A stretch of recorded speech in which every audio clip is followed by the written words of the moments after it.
She stood at the iron gates in rags, begging for work. But what the wealthy rancher offered changed everything. "Will you be the mother my girls need?" Those words would either save her or destroy what little dignity she had left. This is the story of Lydia Kane, a widow who had nothing, and Grant Mercer, a man who had everything except hope. Stay until the end to see how one desperate moment transformed into something extraordinary, and comment your city below so I can see how far this story reaches across the world. The dust rose in angry swirls around Lydia Kane's worn boots as she stumbled toward the gates of Sterling Ridge Ranch. Each step felt like dragging chains, chains forged from loss, poverty, and a crushing weight of shame that had become her constant companion. The Colorado sun beat down mercilessly on this autumn day in 1885, turning the world into shimmering waves of heat that made everything feel like a fever dream. But this was no dream. This was survival, raw and desperate. Her dress, if it could still be called that, hung from her thin frame in tatters. Once a respectable brown cotton day dress, it was now a patchwork of tears and stains, the hem caked with the dirt of 100 miles walked. Her shawl, threadbare and moth-eaten, provided neither warmth nor dignity.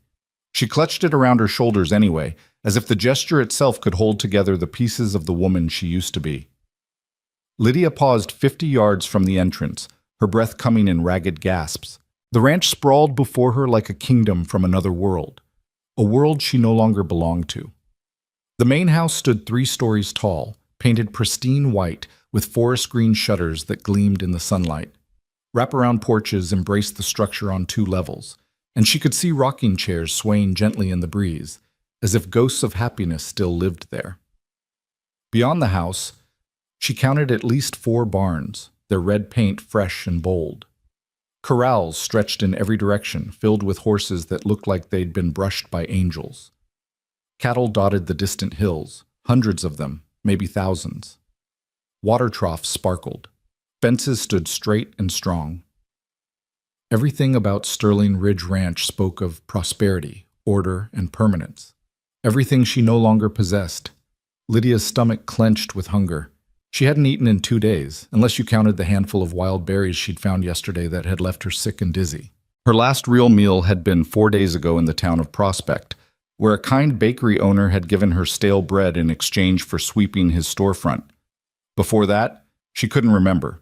The weeks since she'd lost everything had blurred into an endless march of putting one foot in front of the other, sleeping in abandoned wagons and beneath rocky overhangs, and trying desperately to outrun the memories that haunted every step.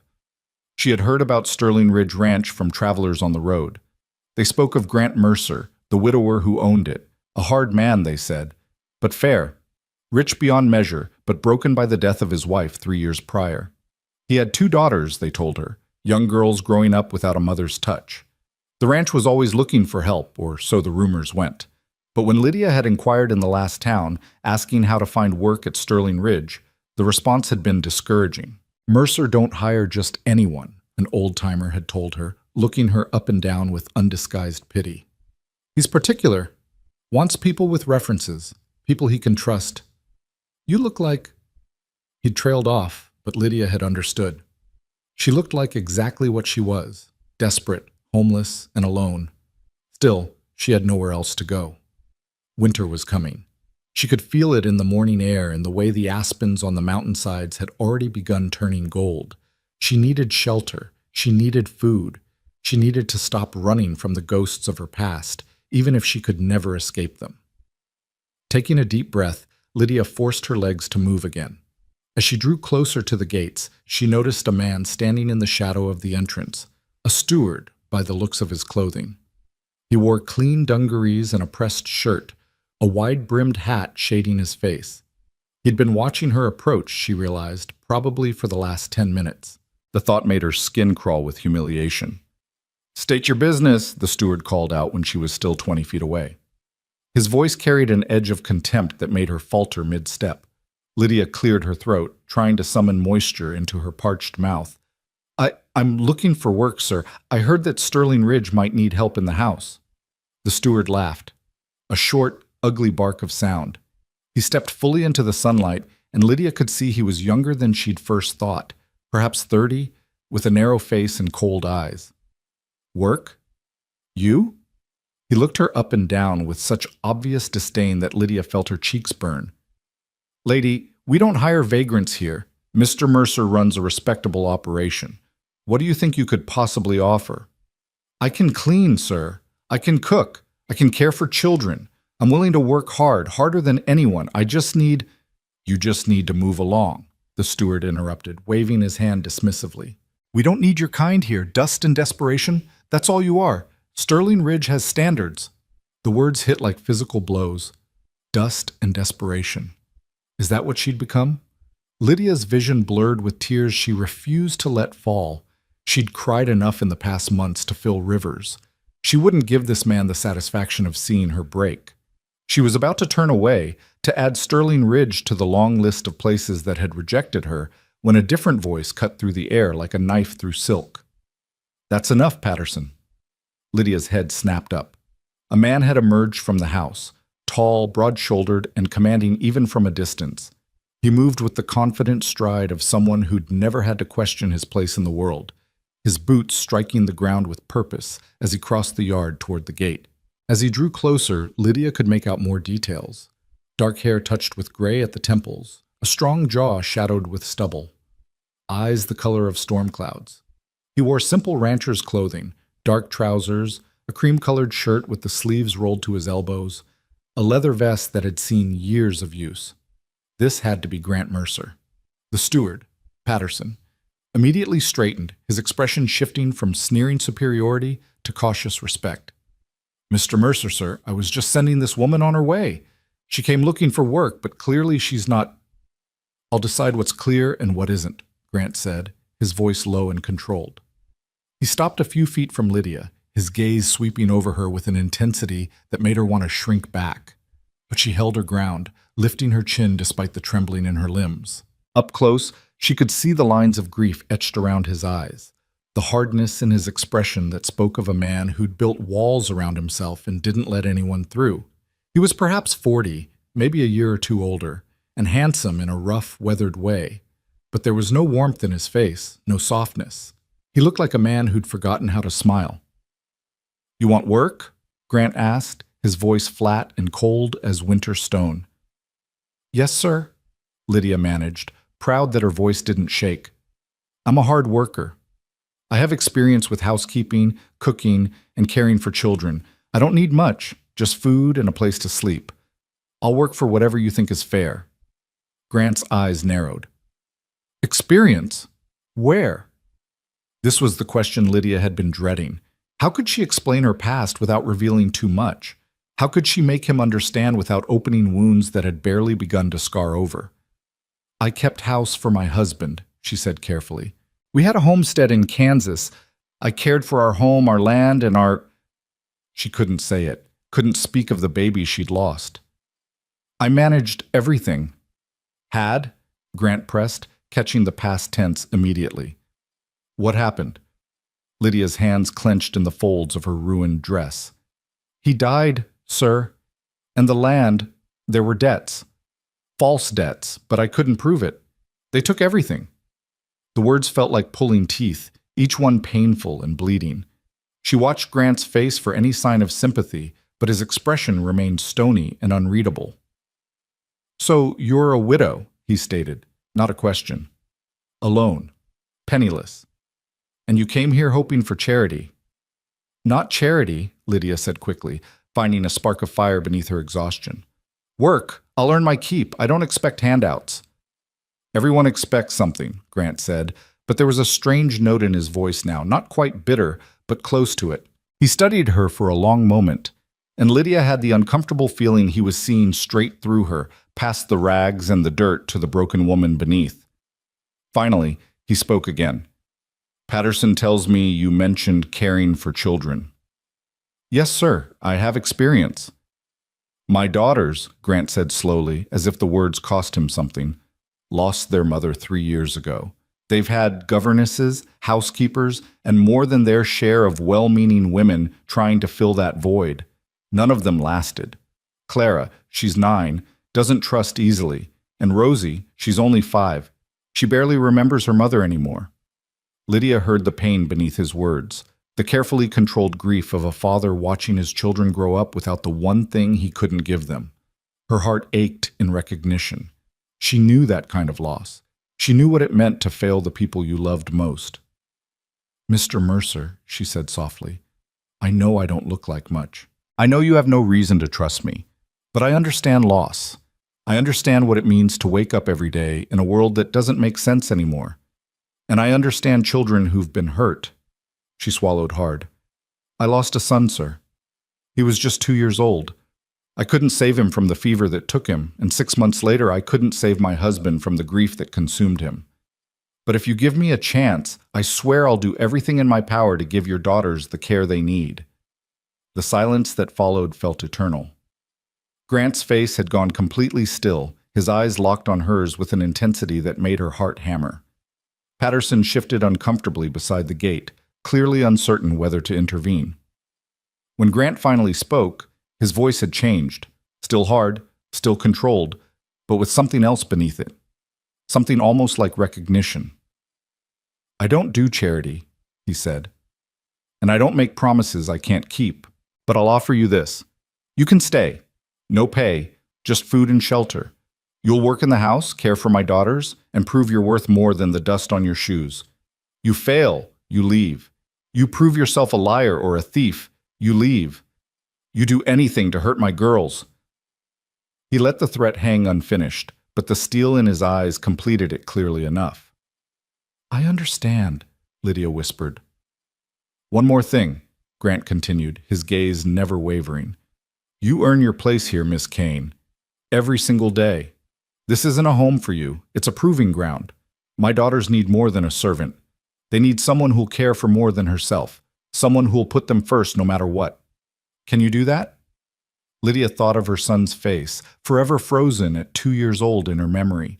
She thought of her husband, of the homestead they'd built together, of everything she'd lost. And she thought of the emptiness that had consumed her since, the purposeless drift from town to town, the slow death of hope. "I'll give them all I have left," she said, and meant it with every fiber of her being. Grant studied her for another long moment, then gave a sharp nod. "Patterson, open the gate." The steward looked like he'd swallowed something sour, but he obeyed, swinging the iron gates wide. Lydia stepped forward on trembling legs, crossing the threshold into Sterling Ridge Ranch. Behind her, the gates swung closed with a final, decisive clang. She didn't look back. She couldn't afford to. As Grant turned to lead her toward the house, he glanced back over his shoulder. "You'll start immediately. Mrs. Fletcher, the head housekeeper, will show you to your quarters and explain your duties. Breakfast is at 6, lunch at noon, dinner at 6. You'll take your meals in the kitchen with the other staff. Questions?" "No, sir." "Good. And Miss Kane?" He stopped walking, forcing her to stop as well. When she met his eyes, she saw a warning there, clear and unmistakable. "My daughters have been through enough. They don't need another person walking into their lives and then leaving. If you're going to run, do it now. Once they start to trust you, once they start to care, I won't forgive you for breaking their hearts. Do you understand?" Lydia understood perfectly. This wasn't just about proving she could clean a house or cook a meal. This was about proving she could stay, could commit, could become something permanent in a world that had taught these girls that nothing lasted. "I won't run," she said. "I promise you that." Grant's expression didn't soften, but something in his eyes shifted, a barely perceptible easing of the rigid control. "We'll see," he said simply, and continued walking. The main house loomed larger with every step, and Lydia felt the weight of what she'd just agreed to settle over her shoulders. She was about to enter the lives of 2 broken little girls and their hardened father. She would sleep under their roof, eat their food, and try to earn a place in a family that had already learned the hard way not to let anyone in. As they climbed the steps to the front porch, the door opened and a stout woman in her 50s emerged, wiping her hands on her apron. She had gray hair pulled back in a severe bun, sharp eyes, and the no-nonsense bearing of someone who ran a tight ship. "Mrs. Fletcher," Grant said, "this is Miss Kane. She'll be helping with the girls in the house. Get her settled."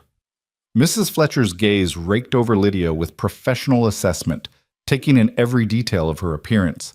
Lydia braced herself for another dismissal, another round of dust and desperation. Instead, the housekeeper simply nodded. "Follow me, girl. First things first. You need a bath, clean clothes, and some food in your belly. Can't have you looking like a scarecrow around the children." The unexpected kindness in those practical words nearly undid Lydia's composure. She blinked rapidly, willing the tears away. "Thank you," she whispered. Mrs. Fletcher snorted. "Don't thank me yet. You haven't met Clara and Rosie. Those girls will test you 6 ways to Sunday. If you last a week, then you can thank me." As the housekeeper led her into the cool dimness of the house, Lydia caught one last glimpse of Grant Mercer. He stood on the porch, his broad back to her, hands on his hips as he surveyed his land. For just a moment, she saw past the hardness to the loneliness beneath. A man standing alone in a kingdom that felt empty despite all its wealth. Then Mrs. Fletcher pulled her deeper into the house, and the moment was gone. The interior of Sterling Ridge was even more impressive than the exterior. Polished wood floors gleamed beneath Turkish rugs. Photographs in silver frames lined the walls. A beautiful woman with laughing eyes appeared in many of them, always surrounded by the same 2 girls at various ages. The late Mrs. Mercer, Lydia realized, the ghost that haunted this house. "That's Margaret," Mrs. Fletcher said, noticing Lydia's gaze. "Died of pneumonia 3 winters ago. Came on fast. She was laughing at breakfast one day, gone within the week. Mr. Mercer?" She shook her head. "Well, he's not been the same since. None of them have." They climbed a narrow staircase, the servants' stairs, Lydia guessed, and emerged on the 2nd floor. Mrs. Fletcher led her down a plain hallway to a small room at the end. It was simple but clean, a narrow bed with a patchwork quilt, a washstand with a chipped basin, a wooden chair, and a small window overlooking the back pastures. To Lydia, it looked like paradise. "This is yours," Mrs. Fletcher said. "I'll have hot water sent up. There's soap and a towel in the cabinet. I'll bring clothes. You look about the size Margaret was." She caught Lydia's expression and softened slightly.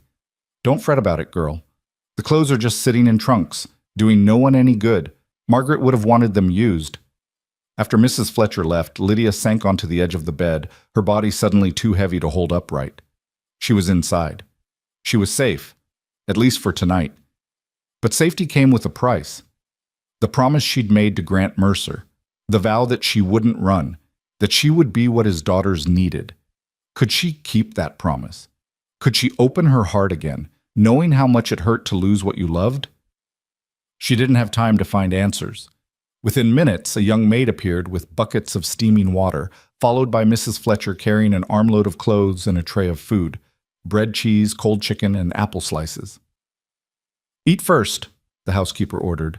"Then wash. I'll be back in an hour to take you to the girls." Alone again, Lydia ate mechanically, barely tasting the food despite her desperate hunger. Her mind kept circling back to Grant Mercer's words. "You earn your place here, Miss Kane, every single day." She finished the meal, then stripped off her ruined clothes and sank into the tin tub that had been filled with hot water. The heat stung her cold skin, and she had to bite her lip to keep from crying out.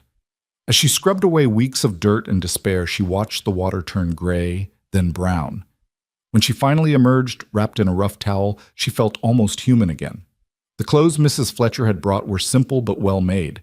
2-day dresses in dark blue and gray, a nightgown, undergarments, stockings, and a pair of shoes that were only slightly too large. Lydia dressed in the gray dress, running her hands over the soft cotton with something close to reverence. She couldn't remember the last time she'd worn something that wasn't falling apart.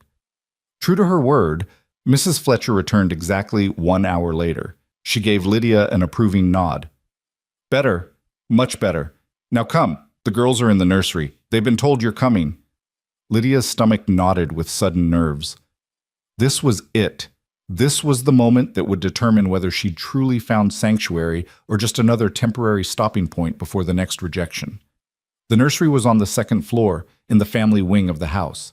As they approached, Lydia could hear voices, a woman's patient tone, and then a child's sharp retort. Mrs. Fletcher knocked once, then pushed open the door. "Miss Adelaide, this is Miss Kane. She'll be helping with Clara and Rosie from now on." The woman inside, Miss Adelaide, presumably the current governess, looked up with barely concealed relief. She was perhaps 25, pretty but tired, with the frazzled air of someone at the end of their rope. Two girls sat at a table by the window. The older one, Clara, had her mother's dark hair and her father's storm-gray eyes, set in a face that was trying desperately to be grown up and hard. The younger one, Rosie, was fair-haired and delicate, with huge blue eyes that watched everything with an unsettling intensity. "Oh, thank goodness," Miss Adelaide said. "I was just— Clara, sit down."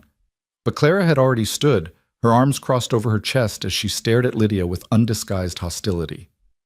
"We don't need another one," she announced. "The last lady said she was going to stay forever, and she left after 2 weeks.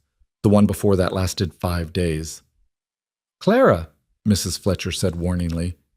"It's true." The girl's voice cracked with emotion she was trying desperately to hide. "They always leave.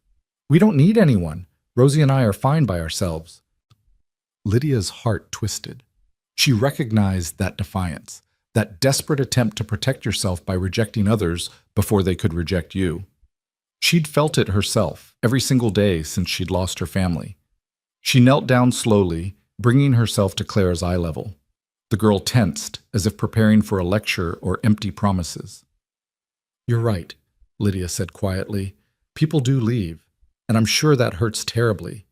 I would never insult you by promising I'll stay forever, because you're smart enough to know that no one can promise that." Clara blinked, clearly thrown off balance by Lydia's honesty. "But I can promise you this," Lydia continued. "Every day I'm here, I'll show up. Every day, I'll do my best. And if I do have to leave someday, it won't be because you weren't worth staying for. Do you understand?" Clara's eyes shimmered with tears she was fighting back. "You're just like all the others," she whispered. "You'll get tired of us and go away." "Maybe," Lydia admitted. "Or maybe you'll surprise yourself and decide you like having me around. Either way, we won't know unless we try." For a long moment, Clara just stared at her. Then, almost imperceptibly, her shoulders relaxed a fraction. She didn't smile, didn't welcome Lydia with open arms, but she didn't run away either. "Fine," she said finally, "but don't expect me to call you mother or anything stupid like that." "I wouldn't dream of it," Lydia said gently. "You already had a mother. No one can replace her." Something in Clara's face crumpled briefly before she rebuilt her walls. She sat back down at the table, picking up a book and pretending to read, though Lydia could see her hands shaking. Lydia turned her attention to the younger girl, who had been watching the entire exchange in silence. Rosie hadn't moved from her chair, but her eyes were enormous, taking in every detail of this new stranger in her world. "Hello, Rosie," Lydia said softly, not approaching. "That's a beautiful doll you have there." Rosie clutched the doll tighter to her chest, a porcelain-faced creation in a blue dress. "Her name is Emma," she whispered. "She was Mama's when Mama was little." "She's lucky to have you taking care of her," Lydia said. "I can tell you're very gentle with her." Rosie considered this, then slowly climbed down from her chair. She walked to where a stack of books sat on a low shelf and selected one, bringing it back but stopping several feet from Lydia. "Can you read?" she asked, her voice barely audible. "Yes, I can." "Miss Adelaide says her throat hurts. Can you read to me?" It was a test, Lydia realized. A small offering of trust, fragile as spun glass. "I would be honored," she said. She settled into the rocking chair near the window, and after a moment's hesitation, Rosie climbed into her lap, still clutching Emma the doll.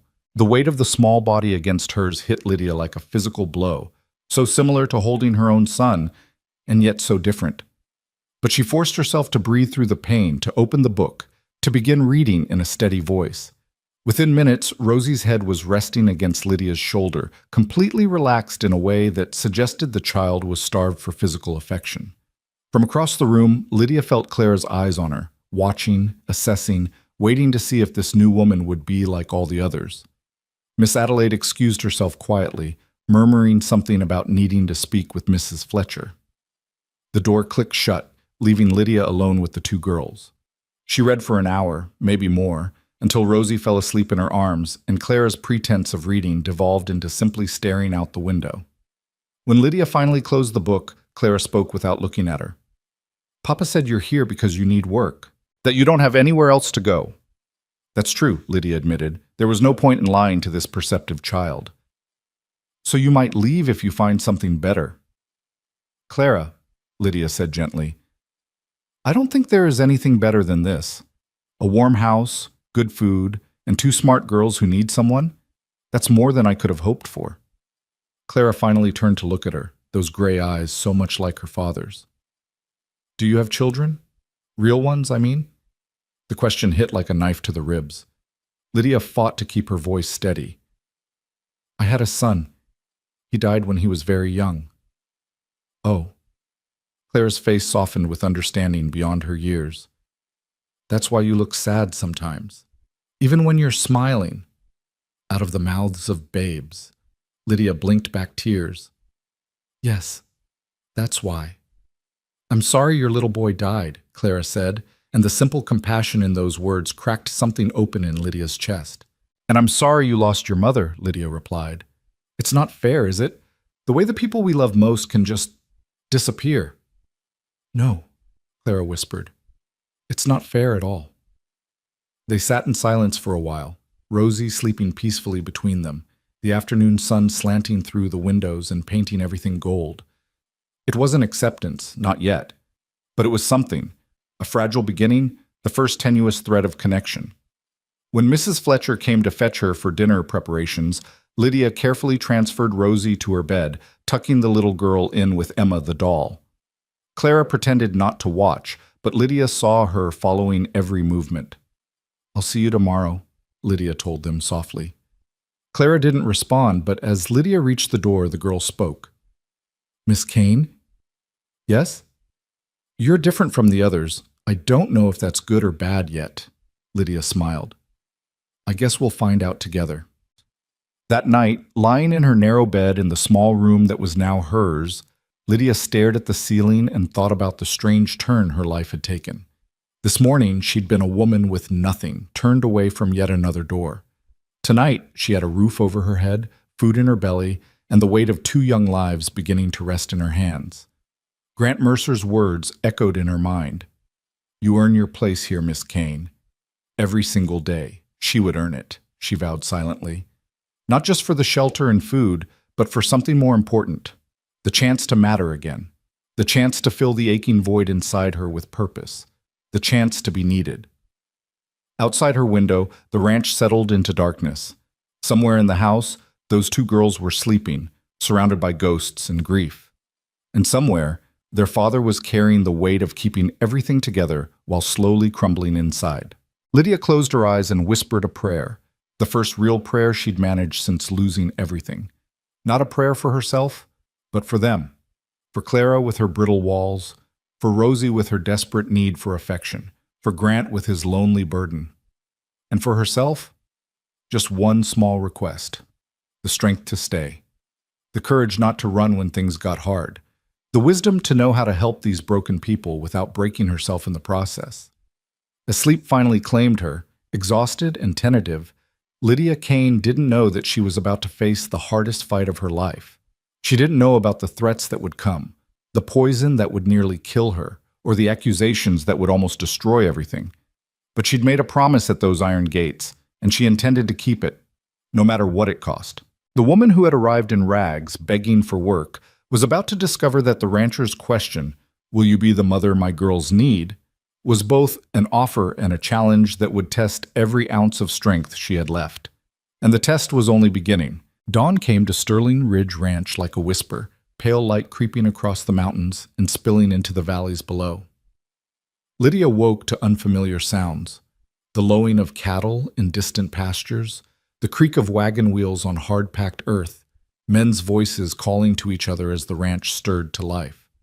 For a disoriented moment, she didn't know where she was. Then memory flooded back. The iron gates, Grant Mercer's cold challenge, Clara's suspicious eyes, Rosie's small weight in her lap. She sat up, her body aching from yesterday's long walk, but her mind sharp with purpose. Through her small window, she could see the sky turning from gray to gold. The clock on her washstand read 4:30. Breakfast wasn't until 6, but Lydia had learned long ago that earning your place meant being awake before you were needed. She dressed quickly in the blue cotton dress, braided her hair, and made her way down the servants' stairs. The house was still mostly silent, though she could hear movement from the kitchen below. When she entered, she found Mrs. Fletcher already there, kneading dough with strong, practiced hands. The housekeeper looked up in surprise. "You're up early," she said, though approval flickered in her eyes. "Couldn't sleep?" "Thought I'd make myself useful," Lydia replied. "What needs doing?" Mrs. Fletcher studied her for a long moment, then gestured to a pile of potatoes. "Those need peeling, coffee needs making, and if you know how to make decent biscuits, there's flour and butter in the pantry." Lydia rolled up her sleeves and got to work. Her hands remembered the rhythms even though months had passed since she'd had a real kitchen to work in. Peel, slice, rinse, measure, mix, knead. The simple repetitive motions were almost meditative, grounding her in this new reality. As she worked, other staff began trickling in. A young maid named Sarah with freckles and a shy smile, an older cook's assistant called Tom who moved with a limp, and Patterson, the steward from yesterday, who gave Lydia a cold look before taking his coffee outside. Mrs. Fletcher saw the exchange and made a small disapproving noise in her throat. "Don't mind Patterson," she said quietly. "He's been with Mr. Mercer since the beginning, and he's protective. Takes his job too seriously sometimes, thinks he's guarding the gates of heaven itself." "He called me dust and desperation," Lydia said, keeping her voice neutral. I heard about that."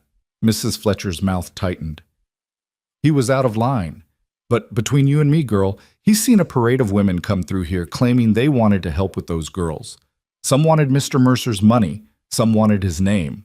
Some just liked the idea of playing mother without understanding the work it takes. Not a one of them lasted more than a few weeks."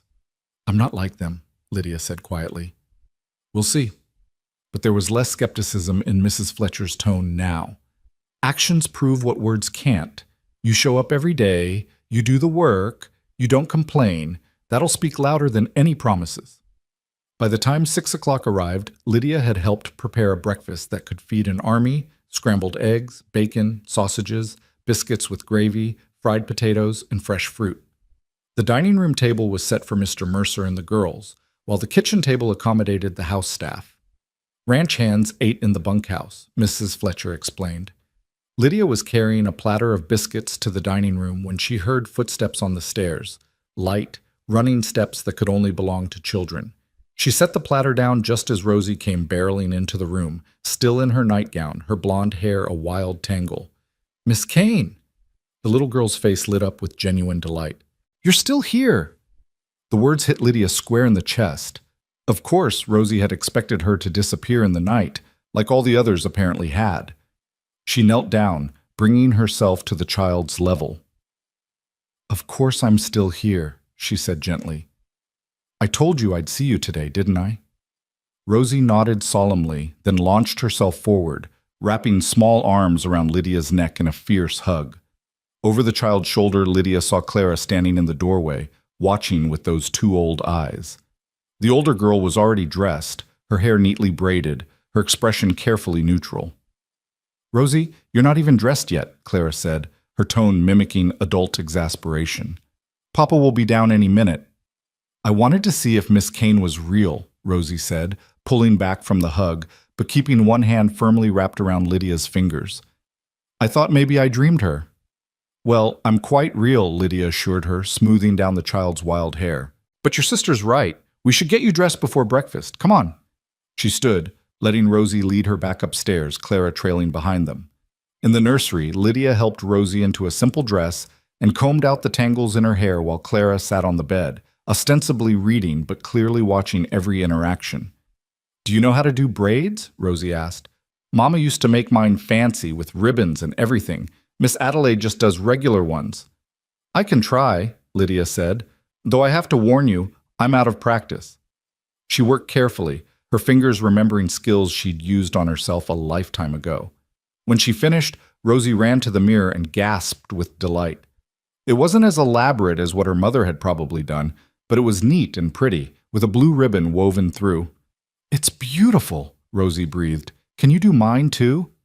The question came from Clara, so quietly Lydia almost missed it. She turned to find the older girl looking at her with something close to hope, though she was trying hard to hide it. "Of course," Lydia said, as if it were the most natural request in the world. Clara sat stiffly at first, But as Lydia's fingers worked through her dark hair, the girl gradually relaxed. "Mama had hair like mine," she said softly. "Everyone says I look just like her." "That must be nice," Lydia said, "to carry a piece of her with you." Sometimes. Sometimes it makes Papa sad to look at me. I can tell, even though he tries to hide it." Lydia's hands paused briefly, her heart aching for this child who carried such heavy knowledge. "Grief is complicated," she said carefully. "Your father loves you very much. If he's sad sometimes, it's not because of you, it's because he misses your mother. Those are two different things." "I miss her too," Clara whispered, "but I'm forgetting her. Her voice, mostly. I try to remember what she sounded like, but it gets harder every year."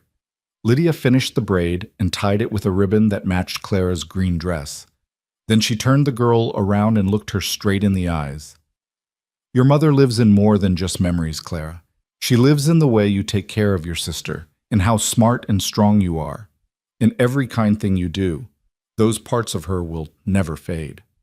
Clara's eyes filled with tears, but she blinked them back furiously. "We should go," she said, her voice thick. "Papa doesn't like us to be late for breakfast."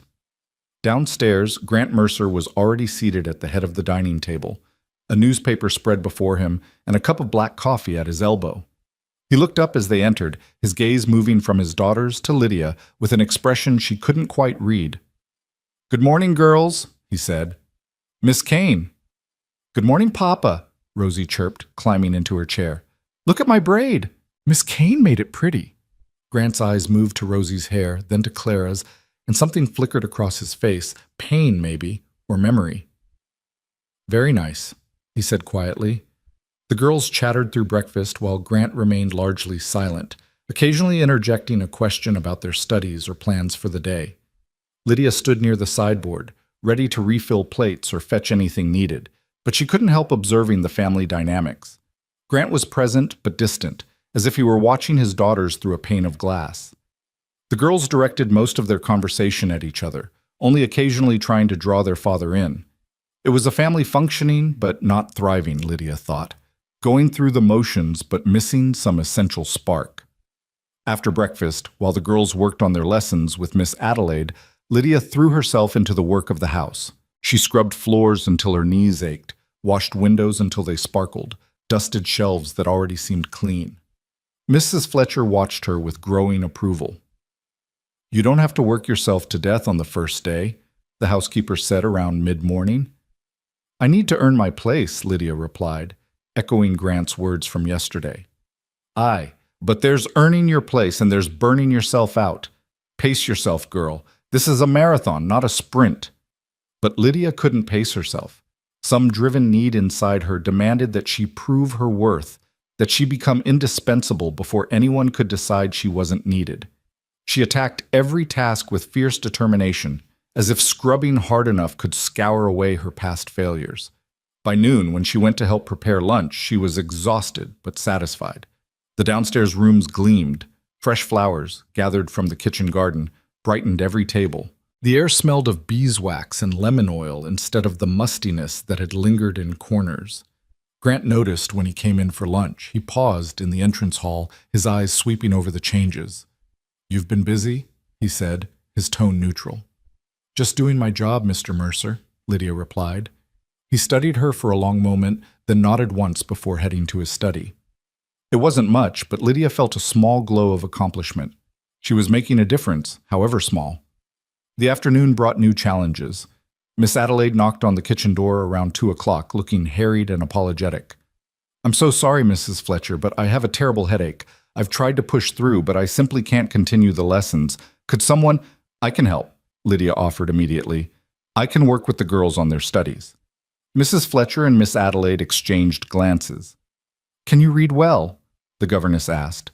"Clara is quite advanced for her age, and she gets frustrated if someone can't keep up with her." "I can read," Lydia assured her, "and I had some schooling myself. I won't be perfect, but I can manage an afternoon." "Bless you," Miss Adelaide said fervently. "They're working on arithmetic and reading comprehension. The books are all laid out in the schoolroom." The schoolroom turned out to be a bright, airy space on the second floor, lined with bookshelves and featuring a large chalkboard on one wall. Clara and Rosie looked up when Lydia entered, Clara with suspicion, Rosie with delight. "Where's Miss Adelaide?" Clara asked. "She's not feeling well, so I'll be helping you finish your lessons today," Lydia explained. "What are you working on?" "Arithmetic," Clara said, her tone suggesting this was a test. "Long division, it's very complicated." Lydia came over and looked at the problems written in Clara's careful hand. They were indeed complex for a 9-year-old, but nothing Lydia couldn't handle. "These look good," she said, checking Clara's work. "You made one small error here. See, when you carried the remainder, you forgot to—" "I did not," Clara snapped, then looked closer. Her cheeks flushed. "Oh, you're right." "It's an easy mistake," Lydia said gently. "Want to try the next one?" For the next 2 hours, Lydia worked with both girls on their studies. Rosie needed help with her letters, tracing them carefully, while Lydia guided her hand. Clara pushed through increasingly difficult arithmetic problems, occasionally glancing at Lydia as if expecting her to give up and admit she was in over her head. But Lydia had always been good with numbers, and she found herself genuinely enjoying the challenge of explaining concepts in ways the sharp young mind could grasp. "You're good at this," Clara admitted grudgingly as they finished. "Most of the others couldn't help with my math. They just told me to wait for Miss Adelaide." "Well, I used to help manage accounts for our homestead," Lydia said. "You have to be good with numbers when you're trying to make a farm turn a profit." "Did you?" Clara asked. "Turn a profit, I mean." Lydia's smile turned sad. "Some years. Others were harder. That's the way of farming. You're always at the mercy of weather and luck." "And now you're here," Clara said, watching her carefully. "Do you hate it, being a servant instead of running your own place?" It was a perceptive question, cutting right to something Lydia had been trying not to think about. "I don't hate it," she said honestly. "It's different, certainly. But there's dignity in any honest work. And I'd rather be here helping your family than out there with nowhere to go." Clara processed this, then nodded slowly. "Papa says honest work is nothing to be ashamed of. He says some people think they're too good to get their hands dirty, but those are usually the people who've never had to work for anything. Your father sounds like a wise man." "He's sad," Rosie piped up, looking up from her letters. "Papa is always sad now. Do you think he'll ever be happy again?" The question hung in the air, painful and profound. Lydia crouched down beside the little girl. "I think sadness is something we carry with us after we lose someone we love," she said carefully. "But that doesn't mean we can never be happy again. It just means the happiness is different. It has shadows in it. But shadows prove there's still light." "That's pretty," Rosie said. "Did you make that up?" "Just now," Lydia admitted. Clara was quiet, but Lydia could see her thinking, processing. These girls were so starved for honest conversations about their grief, for acknowledgement that their world had changed and would never be the same. Everyone probably tiptoed around it, trying to protect them, when what they really needed was someone who could sit with them in their sadness and not try to fix it.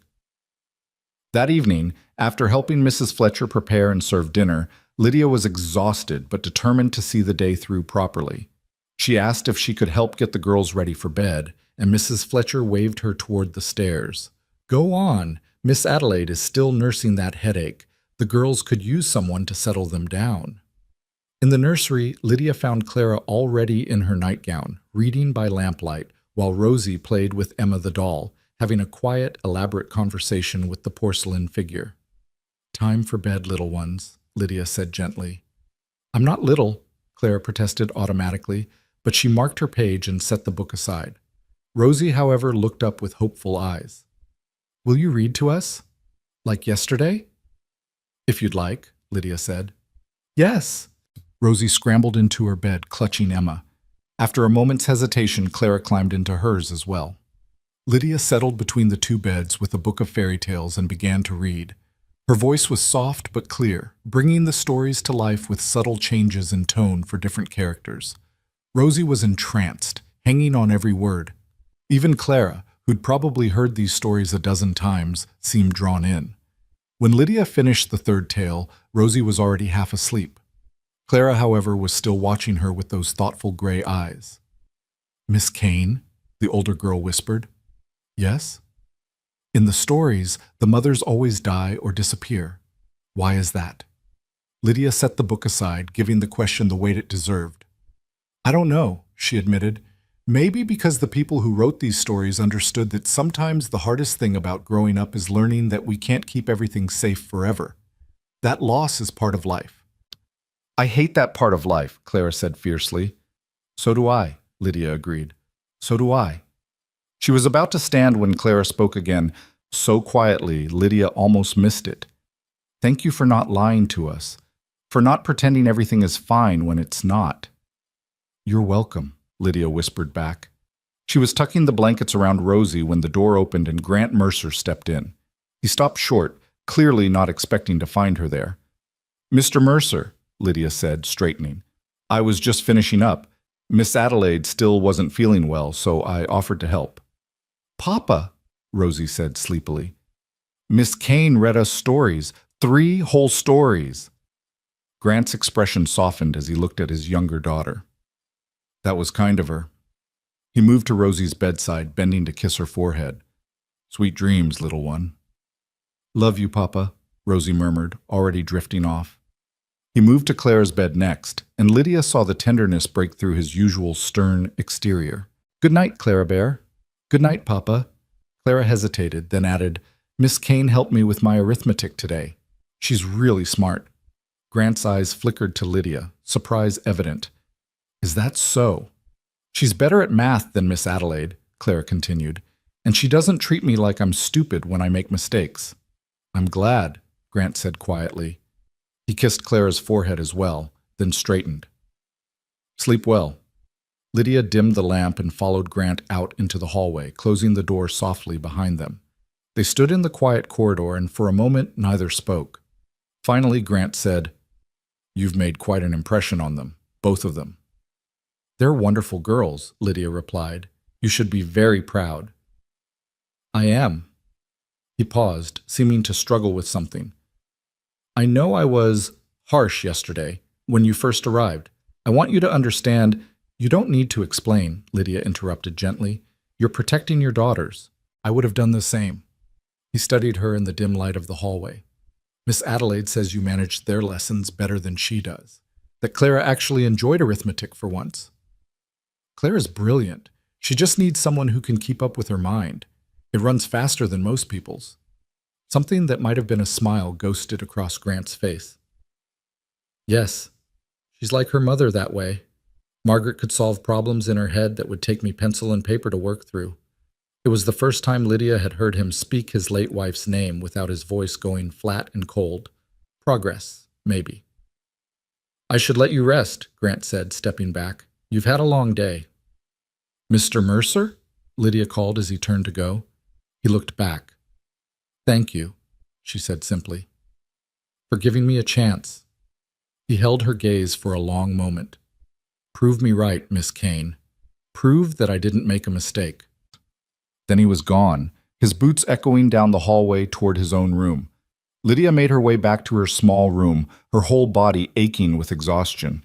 But as she lay in bed, she felt something she hadn't experienced in months. Purpose. She'd gotten through one full day. She'd made progress with the girls. She'd shown Grant Mercer that she could handle the work. One day down, she thought. Just need to do it again tomorrow. And the day after that. And the day after that. The days began to blur together in a rhythm that was both exhausting and oddly comforting. Lydia rose before dawn, helped prepare breakfast, worked on the house, supervised the girls' lessons, helped with dinner, and got the children ready for bed. Then she would collapse into her narrow bed, sleep for a few precious hours, and wake to do it all again. But something was shifting in the household. After a week, even Patterson began to nod at her in grudging acknowledgement. Sarah, the young maid, started seeking out Lydia's company during breaks, chattering about her family and asking shy questions about Lydia's past. Mrs. Fletcher began trusting her with more complex tasks, managing the pantry inventory, planning menus, even handling some of the household accounts. And the girls were transforming. Rosie attached herself to Lydia like a small, affectionate shadow. She followed her everywhere, chattering constantly, demanding stories and songs and attention. At first, Lydia worried it was too much, too fast, that the child was getting too attached. But Mrs. Fletcher told her gently, "That little girl has been hungry for mothering since she was 2 years old. Let her have what she needs." Clara remained more guarded, but even she was softening. She started leaving her books in places where Lydia would find them, a silent invitation to read together. She asked Lydia's opinion on her schoolwork, her ideas, her observations about the world. When Lydia praised her genuinely, Clara would flush with pleasure, though she tried to hide it. 2 weeks after Lydia's arrival, something shifted in Clara during their afternoon lessons. They'd been working on a particularly challenging reading passage, discussing themes and meanings, when Clara suddenly set down her pencil and looked at Lydia with unusual intensity. "You're not going to leave, are you?" the girl asked abruptly. Lydia chose her words carefully. "I don't plan to, Clara. I want to stay. But you might have to anyway, like if Papa decides he doesn't want you here anymore, or if something bad happens." "Those things are possible," Lydia admitted, "but I'm not planning on going anywhere. This is my home now, as long as your father allows it." Clara bit her lip, her eyes suspiciously bright. "The others said that too, but they lied." "I'm not lying," Lydia said firmly. "Clara, look at me." When the girl did, Lydia continued, "I promise you, if I ever have to leave, it won't be because I want to, and I'll make sure you know why. No disappearing in the night, no unexplained goodbyes. Do you believe me?" Clara stared at her for a long moment, then nodded slowly. "I think I do," she whispered. Then, in a rush, as if the words had been building for weeks, "I'm glad you're here. Rosie and I both are, even if I don't always show it." Lydia's throat tightened with emotion. "I'm glad I'm here too, sweetheart." It was the first time she'd used an endearment, and Clara didn't flinch away from it. Instead, she gave a small, real smile, the first Lydia had seen from her. That night, when Lydia was reading the bedtime story, Rosie interrupted to make an announcement. "Miss Kane, when we say our prayers, can we say thank you for you?" "If you'd like," Lydia managed, her voice thick. "We do," Clara said quietly from her bed. "Right, Rosie?" "Right," Rosie agreed enthusiastically. After the girls fell asleep, Lydia stayed for a moment, watching them in the soft lamplight. These broken little souls who'd let her in despite every reason not to, these brave children who'd been hurt so badly but still had the courage to try again. She was about to leave when Grant appeared in the doorway again. It had become something of a routine. He'd come say goodnight to the girls, and he and Lydia would exchange a few words in the hallway afterward. Tonight, though, something was different. Grant lingered after saying goodnight to the girls, his expression troubled.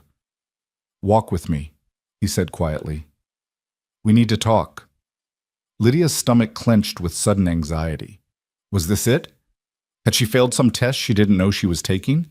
She followed him downstairs and out onto the front porch, where the night air was cool and sweet with the scent of late autumn.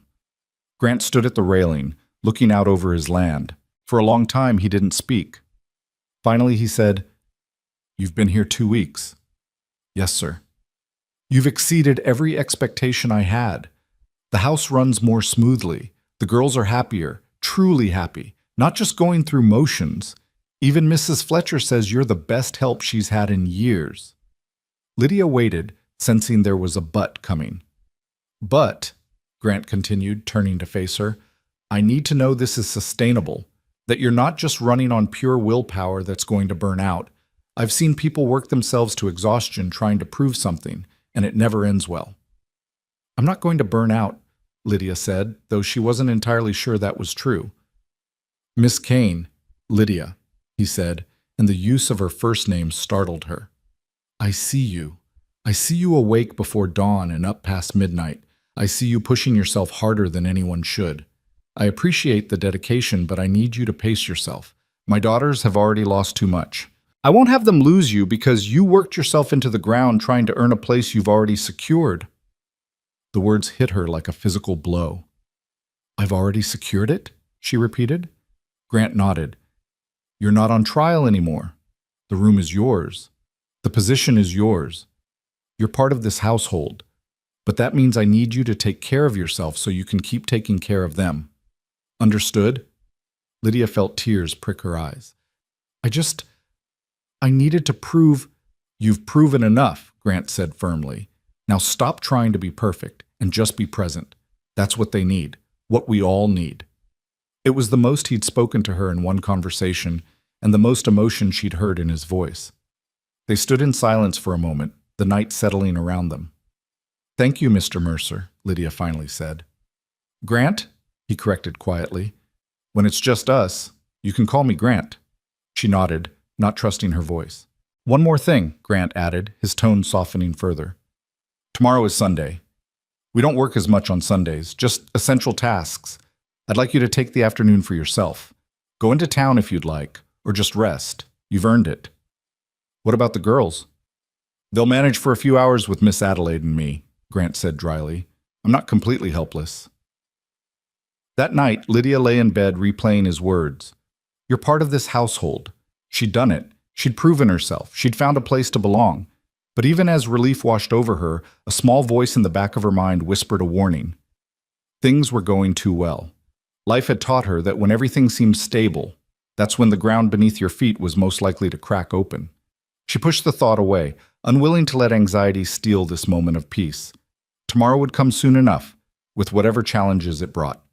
Tonight she would simply allow herself to feel grateful. Outside her window, Sterling Ridge Ranch slept peacefully under a blanket of stars, unaware that danger was already beginning to circle, that enemies were watching, waiting for the perfect moment to strike.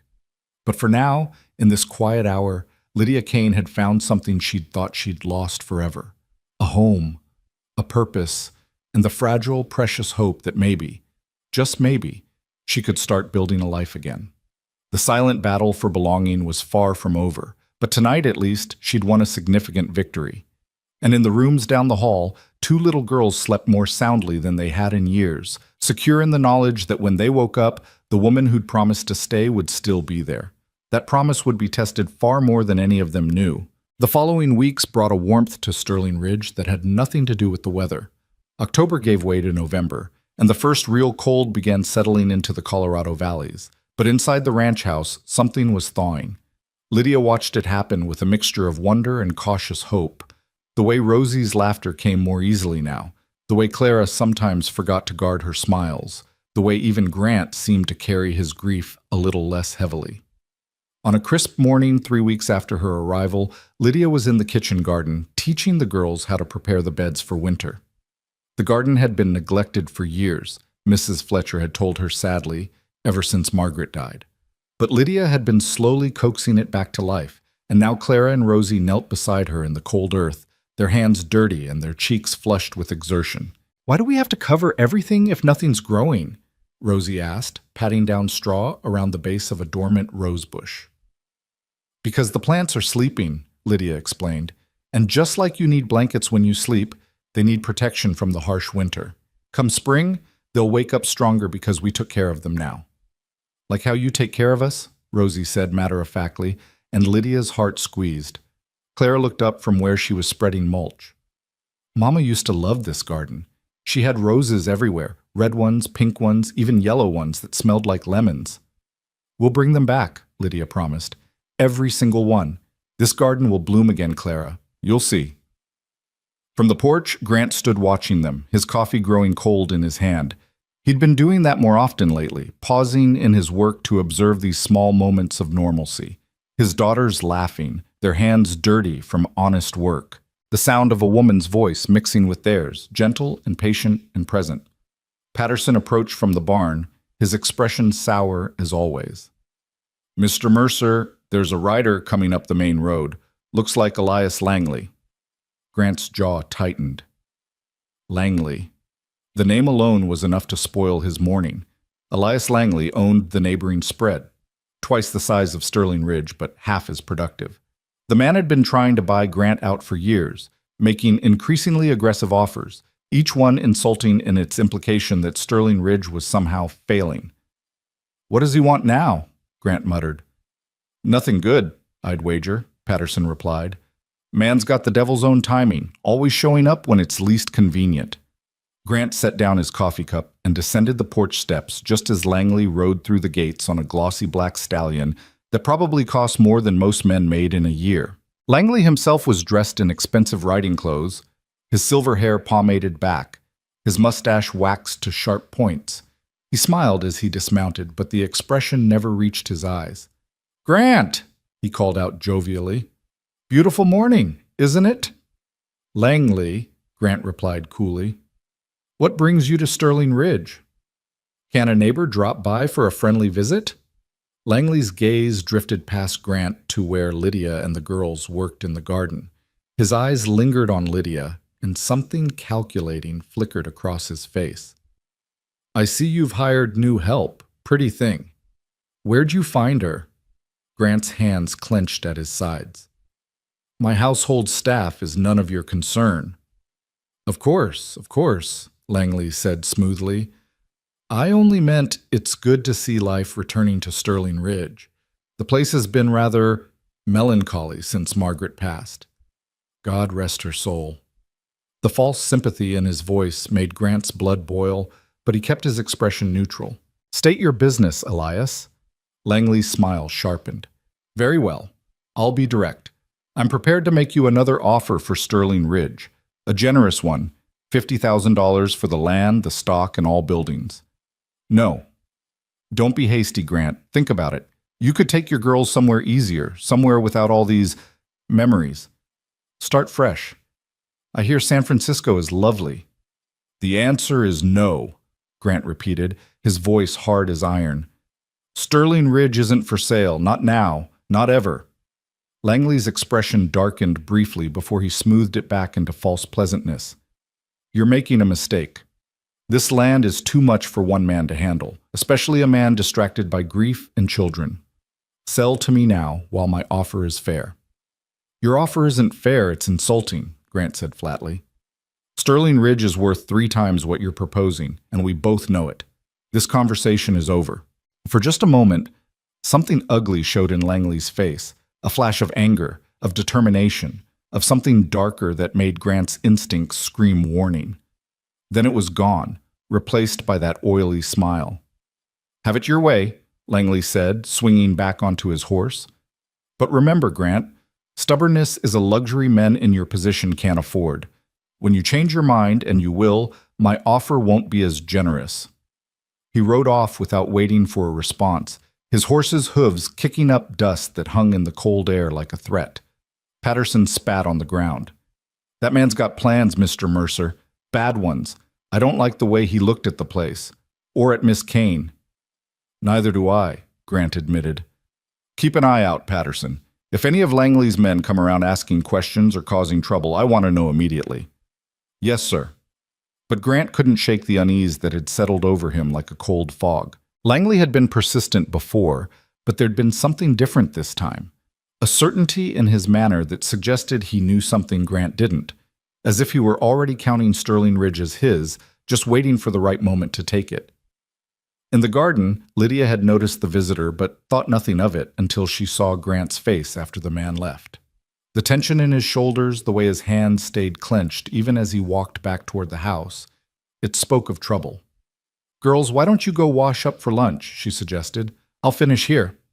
Clara looked like she wanted to protest, but something in Lydia's tone made her nod and take Rosie's hand.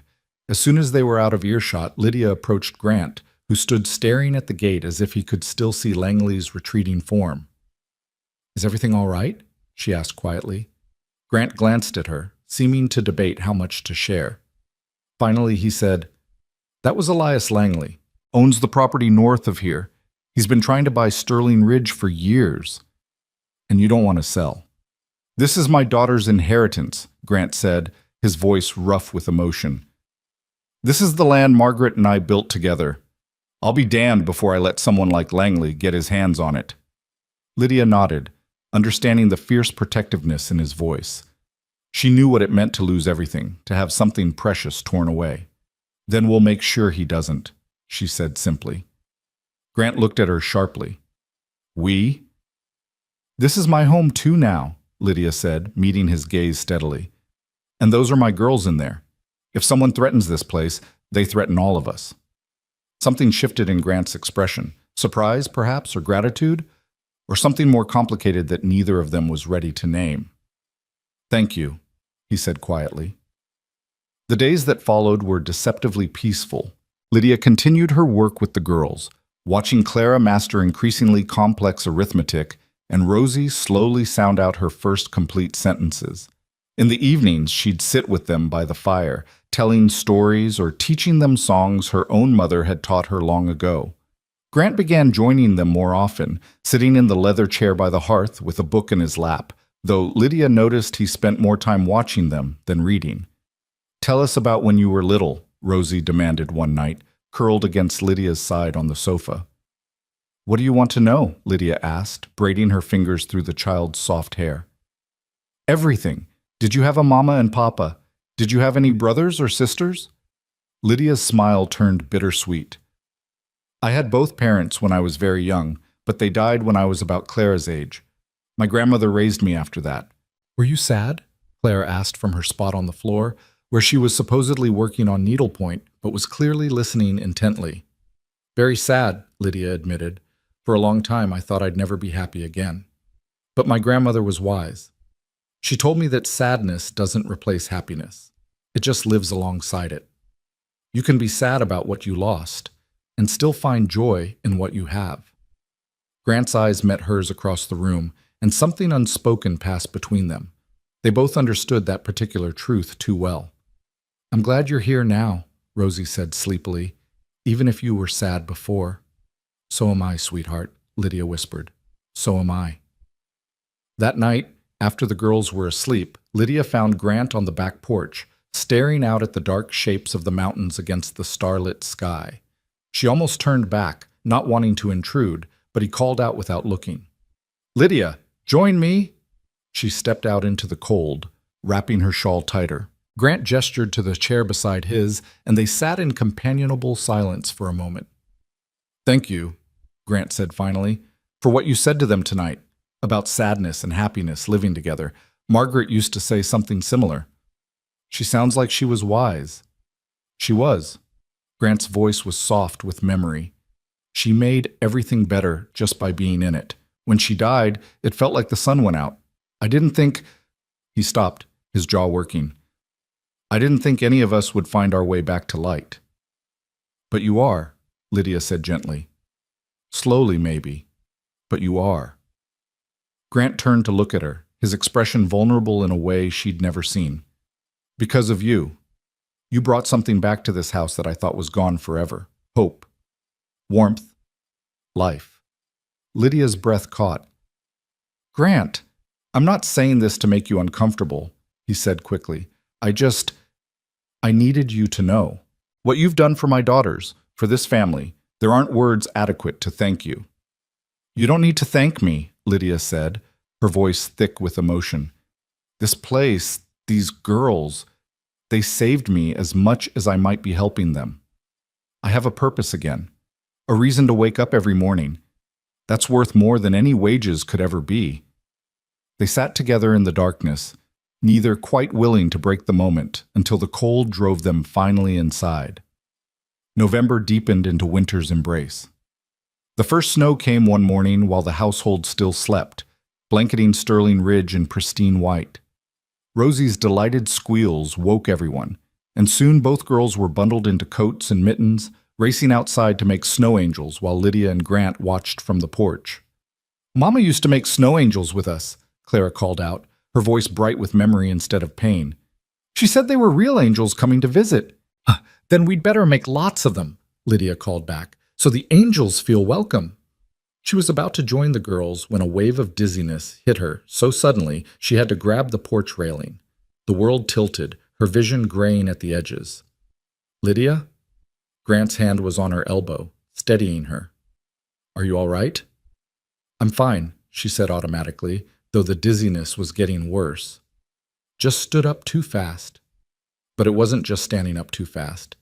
She'd been feeling off for days.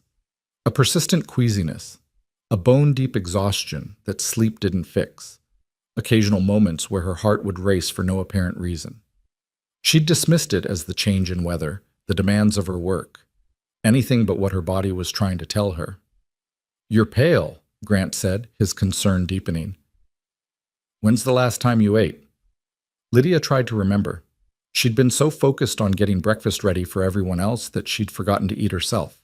Again. "I'll have something at lunch," she assured him. You'll have something now, Grant said firmly, steering her back inside. Mrs. Fletcher, can you bring Miss Kane some breakfast in the sitting room and some tea? Of course, Mr. Mercer, Mrs. Fletcher said, her sharp eyes taking in Lydia's pallor with concern. Grant settled Lydia in a chair by the fire and refused to let her get up until she'd eaten a full plate of eggs, bacon, and toast, plus 2 cups of tea. The food helped, pushing back the dizziness and settling her stomach somewhat. But the worried look didn't leave Grant's face. If you're not feeling better by tomorrow, I'm sending for the doctor, he said. That's not necessary, Lydia protested. I'm just tired. You're running yourself ragged, Grant countered. I told you to pace yourself, remember? I am pacing myself. Lydia. His voice was gentle but firm. I know you're trying to prove you belong here, but you already do. You don't have to work yourself sick to earn your place. Before Lydia could respond, Clara burst into the room, snow-covered and breathless. Miss Kane, come make snow angels with us. Papa, you too. The moment of tension broke. Grant sighed but stood, offering Lydia his hand. Come on. The girls want angels. We'll give them angels. The afternoon dissolved into unexpected joy. Grant and Lydia joined the girls in the snow, making angels and snowmen and engaging in a snowball fight that left everyone laughing and frozen. Watching Grant play with his daughters, his face transformed by genuine happiness, Lydia felt something shift in her chest, something warm and terrifying that she wasn't ready to examine. That evening, after an early supper, the girls begged for hot chocolate and stories by the fire.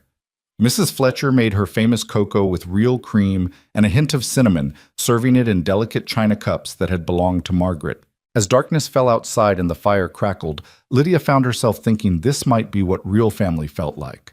Not the family you're born with, but the one you choose, or that chooses you. She was helping Rosie with her cocoa when the dizziness returned, stronger this time. The cup slipped from her hands, shattering on the floor. Lydia! Grant was at her side instantly as she swayed. I'm sorry, she mumbled, confused by how the room was spinning. I don't know what... Her legs gave out. Grant caught her before she hit the floor, lifting her easily and carrying her to the sofa. The girls crowded around, their faces white with fear. Get the doctor! Grant snapped at Patterson, who'd appeared in the doorway. Now! Grant, it's probably nothing, Lydia tried to say, but her tongue felt thick and clumsy. Just tired. This isn't tired, Grant said, his voice tight with barely controlled panic. Mrs. Fletcher, what did she eat today? The housekeeper's face had gone pale. Same as everyone else at supper, the beef stew. Did anyone else feel sick? No, sir. Everyone's fine. Grant's jaw clenched. Then it was just her portion. Someone tampered with her food. The accusation hung in the air, terrible and impossible. Mrs. Fletcher looked stricken. That can't be, Mr. Mercer.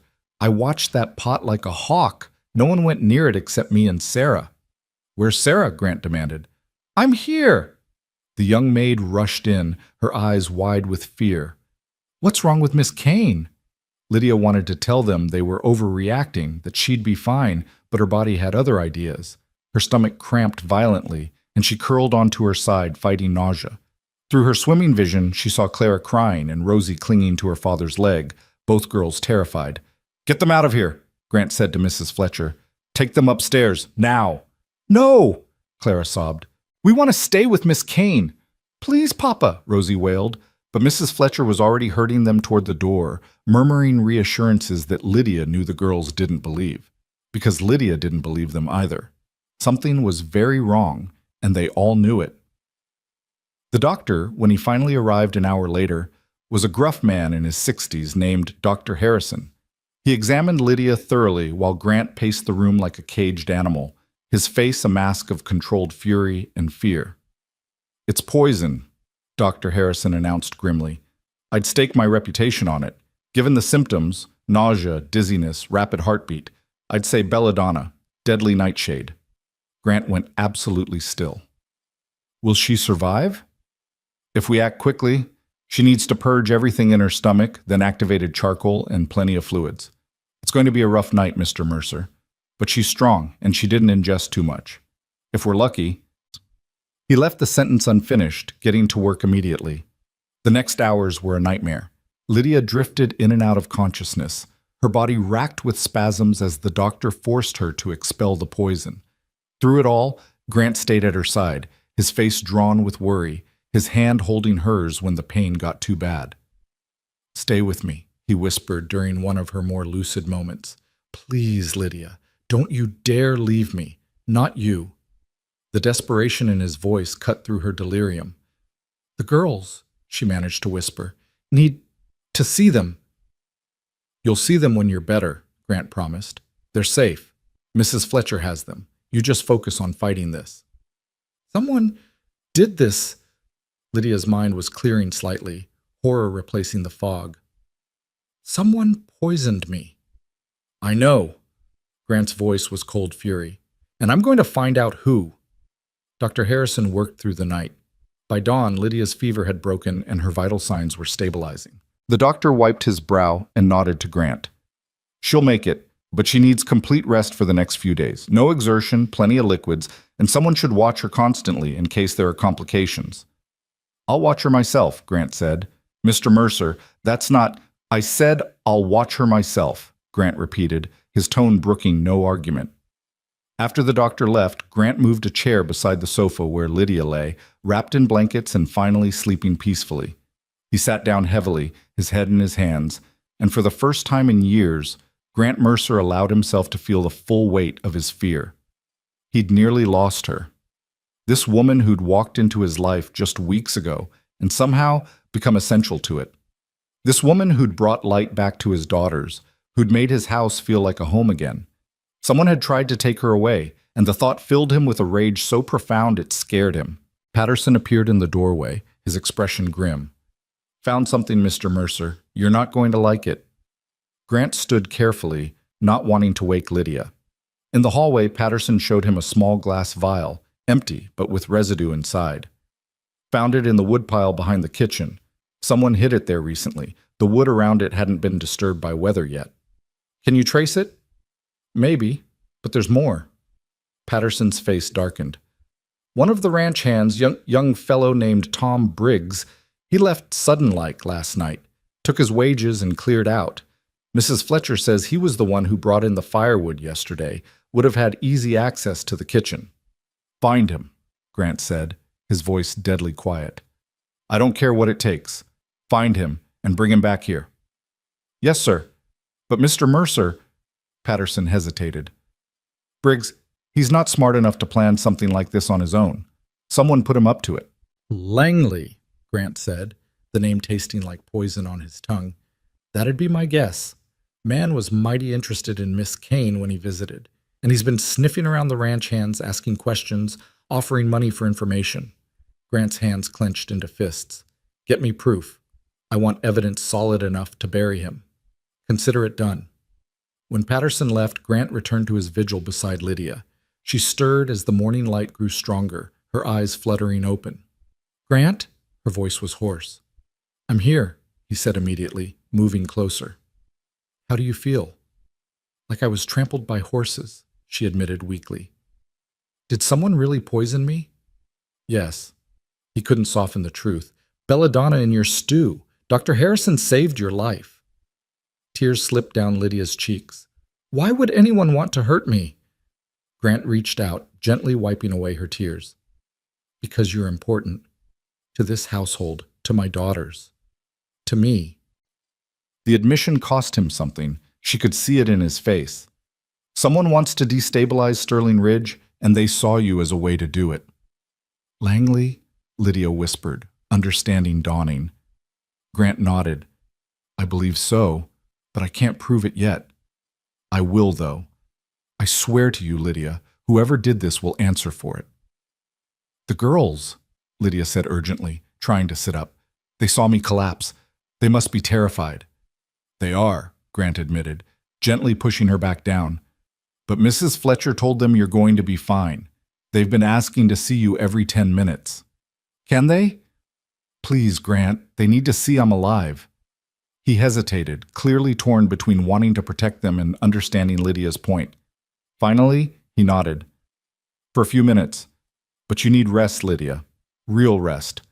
Promise me you won't push yourself. I promise. When Clara and Rosie were finally allowed in, they rushed to Lydia's side, crying and hugging her gently, as if afraid she might break. Lydia held them as best she could, murmuring reassurances, telling them she was fine, she wasn't going anywhere. Someone hurt you, Clara said, her voice shaking. Someone mean and horrible.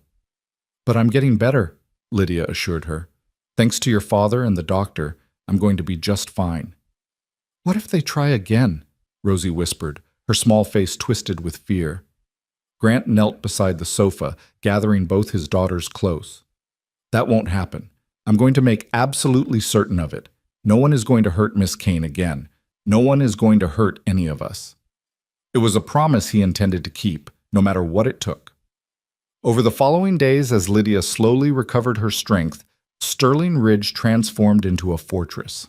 Grant doubled the guards, vetted every staff member personally, and made it clear that any stranger on the property would be dealt with immediately. Patterson's investigation uncovered that Tom Briggs had indeed been paid by someone matching Langley's description to cause trouble at Sterling Ridge, though Briggs had apparently fled the territory entirely once he realized he'd nearly committed murder.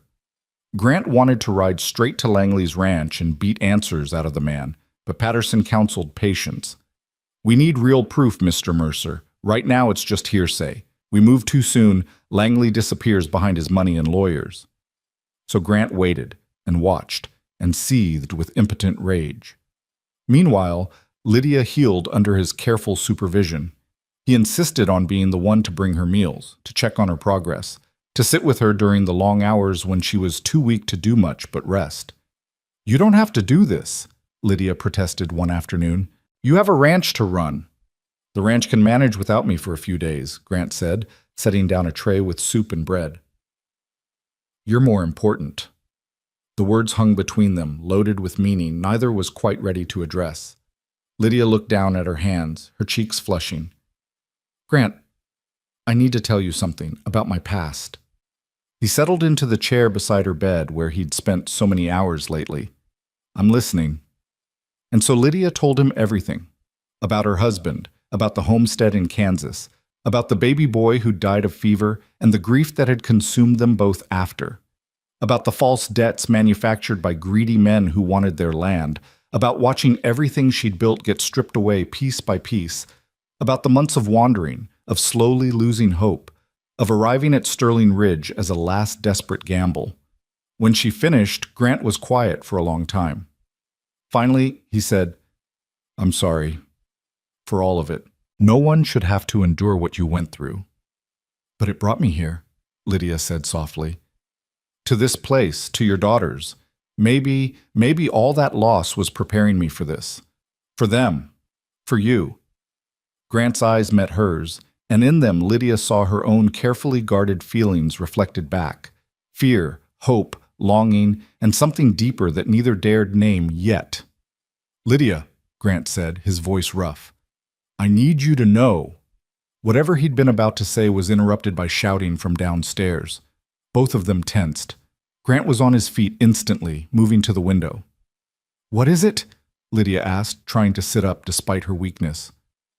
Riders, Grant said grimly. A lot of them, and they're coming from the direction of Langley's ranch. The storm Lydia had sensed building was finally about to break, and neither of them was quite ready for what it would bring. Grant's hand instinctively went to the rifle mounted above the bedroom door, but the riders weren't heading for Sterling Ridge. They thundered past on the main road toward town, dust rising in their wake like a warning. Still, the sight of so many men moving with such purpose sent ice through Grant's veins. Stay here, he told Lydia, already moving toward the door. I need to find out what's happening. Grant, wait!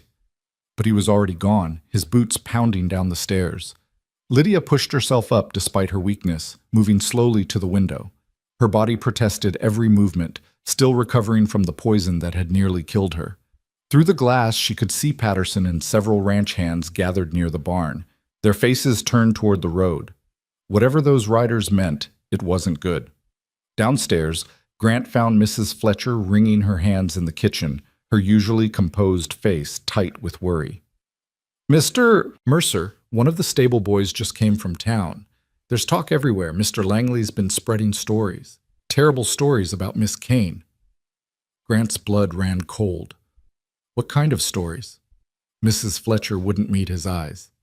He's saying she's a fraud, sir. A drifter who uses false names to worm her way into wealthy homes. Says she's done it before, in Kansas and Missouri, always targeting widowers with property. He's got the whole town believing she's here to steal Sterling Ridge right out from under you. The words hit Grant like physical blows. It was brilliant in its cruelty. Langley couldn't get Sterling Ridge by force or purchase, so he was trying to destroy it from within by turning the community against them, against Lydia. "It's lies," Grant said, his voice shaking with fury. "Every word of it." "I know that, sir. We all do here. But the town—" Mrs. Fletcher shook her head. "They're calling for a public hearing at the courthouse tomorrow afternoon. They want Miss Kane to answer the charges." Grant slammed his fist on the table, making Mrs. Fletcher jump. "This is Langley's doing. He tried to kill her, and when that failed, he's trying to destroy her reputation instead." "What are we going to do?" Mrs. Fletcher asked, her voice small. "We're going to fight," Grant said grimly. "Get word to everyone who works at Sterling Ridge, ranch hands, house staff, everyone. Tell them to be ready to testify on Lydia's behalf tomorrow, and find Patterson. I need him to ride to Kansas, to that town Lydia came from. I want documentation, witnesses, anything that proves who she really is." "That'll take weeks, Mr. Mercer. The hearing's tomorrow." "Then we'll buy time," Grant said. "Whatever it takes." He took the stairs 2 at a time back to Lydia's room, where he found her dressed and trying to pin up her hair with shaking hands. She was still pale, dark circles under her eyes, but determination burned in her expression. "You heard," Grant said. It wasn't a question. "I heard enough." Lydia's voice was steady despite her trembling hands. "Langley's painting me as a con artist, a thief. It's not true, and everyone who matters knows it." "But the town doesn't know it," Lydia said, turning to face him. "Grant, I can't let you fight my battles for me. This is my past, my mess to clean up." "You're part of this family now," Grant said fiercely. "Your battles are our battles. I won't let Langley destroy you with lies." Lydia's eyes filled with tears. "What if he wins? What if they believe him? It'll destroy your reputation too. The girls—" "We'll be fine," Grant interrupted, crossing to her and taking her shoulders gently. "Because we're going to face this together, all of us. You're not alone anymore, Lydia. Do you understand? You're not alone." She broke then, the fear and exhaustion and poison-weakened state all catching up at once. Grant pulled her into his arms, holding her while she cried against his chest, her body shaking with sobs she'd been holding back for days. He stroked her hair, murmuring reassurances, and realized with a jolt of recognition that somewhere along the way, this had stopped being about duty or gratitude. He cared for her, deeply, in ways he hadn't allowed himself to care for anyone since Margaret died. The realization terrified him almost as much as the thought of losing her. That evening, the household gathered in the dining room for what felt more like a war council than dinner. Grant had called everyone together, even the ranch hands who normally ate in the bunkhouse. Clara and Rosie sat at the table, their young faces serious as they tried to understand what was happening. "Tomorrow," Grant began, his voice carrying authority that silenced the nervous murmuring, "some people in town are going to say cruel things about Miss Kane. They're going to accuse her of being someone she's not. I want everyone here to understand, these are lies being spread by Elias Langley, because he wants Sterling Ridge and knows he can't have it, as long as we're united." "What do we do, Papa?" Clara asked, her voice small but steady. "We stand together," Grant said simply. "We tell the truth. And we show everyone in that town that Sterling Ridge takes care of its own." Mrs. Fletcher stood up, her plump face flushed with emotion. "I've known Miss Kane for going on 2 months now. I've watched her work herself near to death trying to prove she belongs here. I've seen her care for those girls like they were her own blood. Anyone who thinks she's some kind of criminal doesn't know the first thing about her."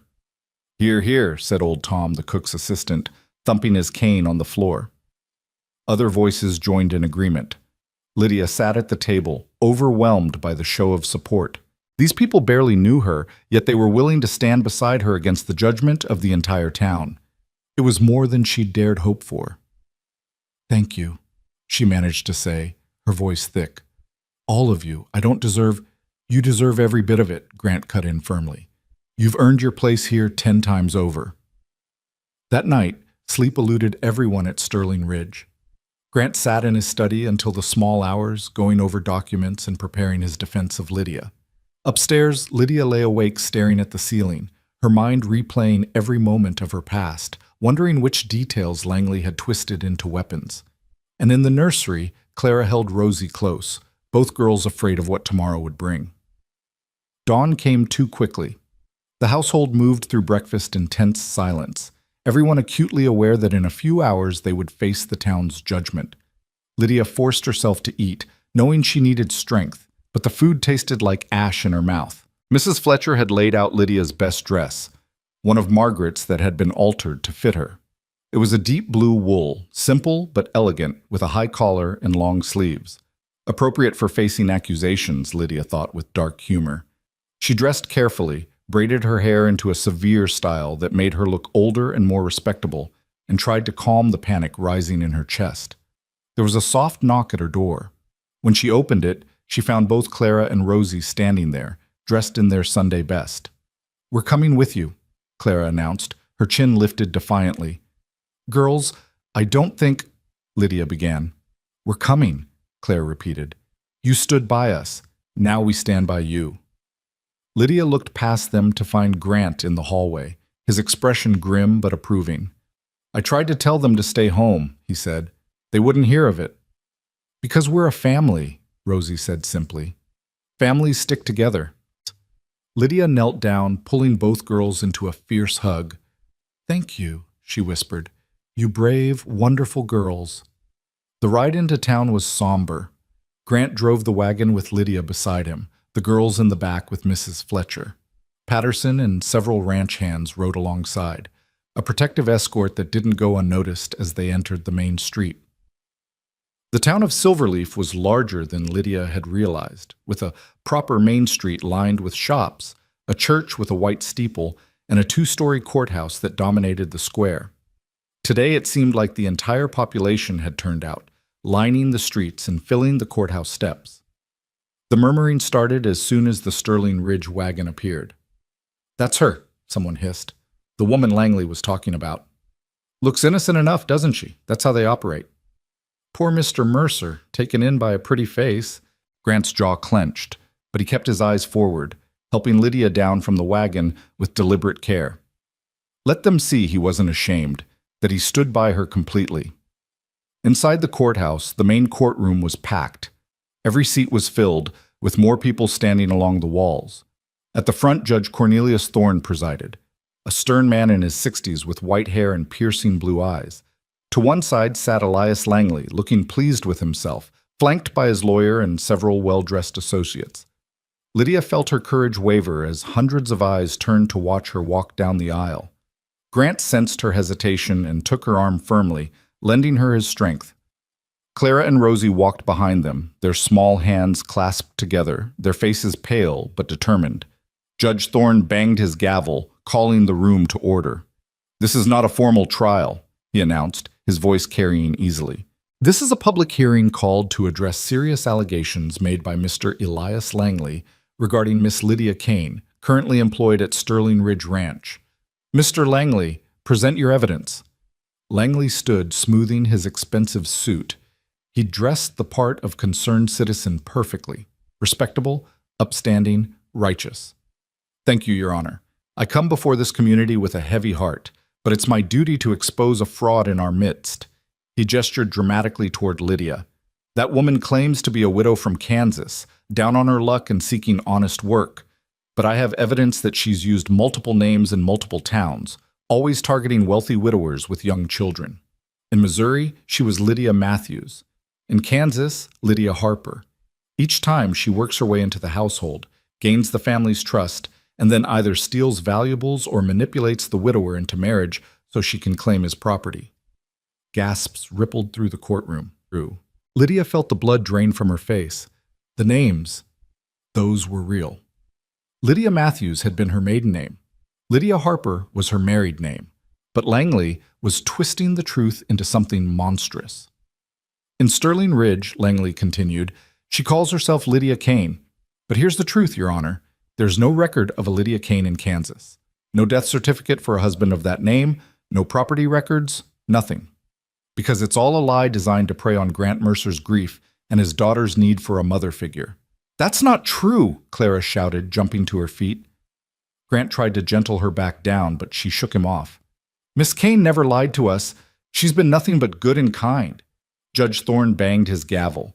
Young lady, you'll get your chance to speak. Sit down. Clara sat, but her eyes blazed with fury. Beside her, Rosie had started crying silently, tears streaming down her small face. Langley's lawyer stood next, a slick man with oil-slicked hair. Your Honor, we have affidavits from former employers in Kansas and Missouri stating that valuables went missing after this woman left their employment. We have documentation showing she used different names in different locations. The pattern is clear. May I see these affidavits? Grant stood, his voice cutting through the murmurs. The lawyer handed them over with a smug smile.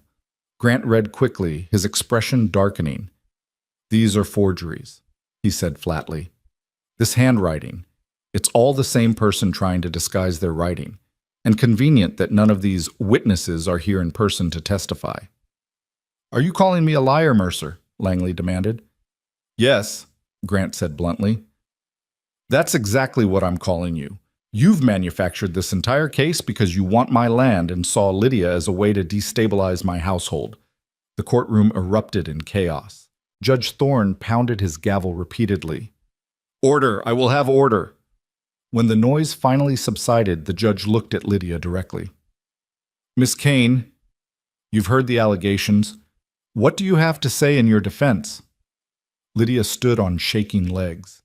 Every eye in the room was on her, judging, assessing, most already having made up their minds.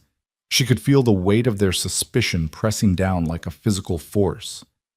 Your Honor, she began, surprised her voice came out steady. Mr. Langley is correct about one thing. I have used different names, but not for the reasons he claims. She took a deep breath, gathering courage. Lydia Matthews was my maiden name. I was born in Illinois and orphaned young. When I married Jacob Harper, I became Lydia Harper. We had a homestead in Kansas. We had a son named Samuel.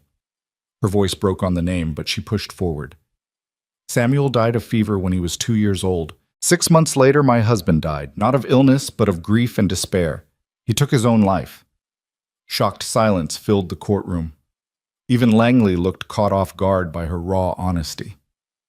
After Jacob died, Lydia continued, men came claiming we owed debts we'd never incurred. They took everything, the land, the house, every possession we owned. I tried to fight it, but I had no money for lawyers, no powerful friends to help me. So I left Kansas with nothing but the clothes on my back. She looked directly at Langley now, her voice strengthening. I used my maiden name Matthews because I wanted to leave that pain behind, to start fresh. But in every town, the whispers followed me. The woman whose husband killed himself, the mother who couldn't save her son. People looked at me like I was cursed, like tragedy was contagious. So when I came to Colorado, I chose a new name entirely, Kane, a clean slate. That doesn't explain the allegations of theft, Langley interjected. Because there was no theft! Mrs. Fletcher stood up from the back of the courtroom, her voice ringing with indignation. I've managed the Sterling Ridge household for 15 years. Every piece of silver, every valuable, everything is accounted for. Miss Kane has never touched a thing that wasn't hers to touch. That's because she hasn't had time yet, Langley shot back. Give her a few more months.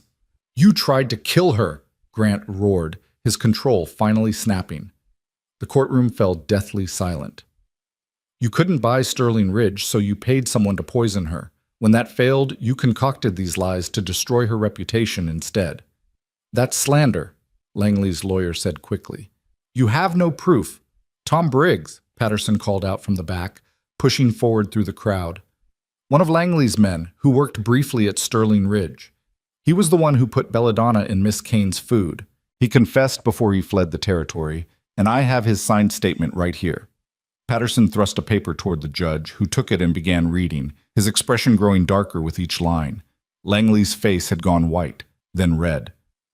That's I had nothing to do with... The statement specifically names you, Judge Thorne said coldly, looking up from the document. Briggs claims you paid him $50 to cause trouble at Sterling Ridge, that you told him to make it look like an accident. He's lying! A desperate man saying whatever... Why?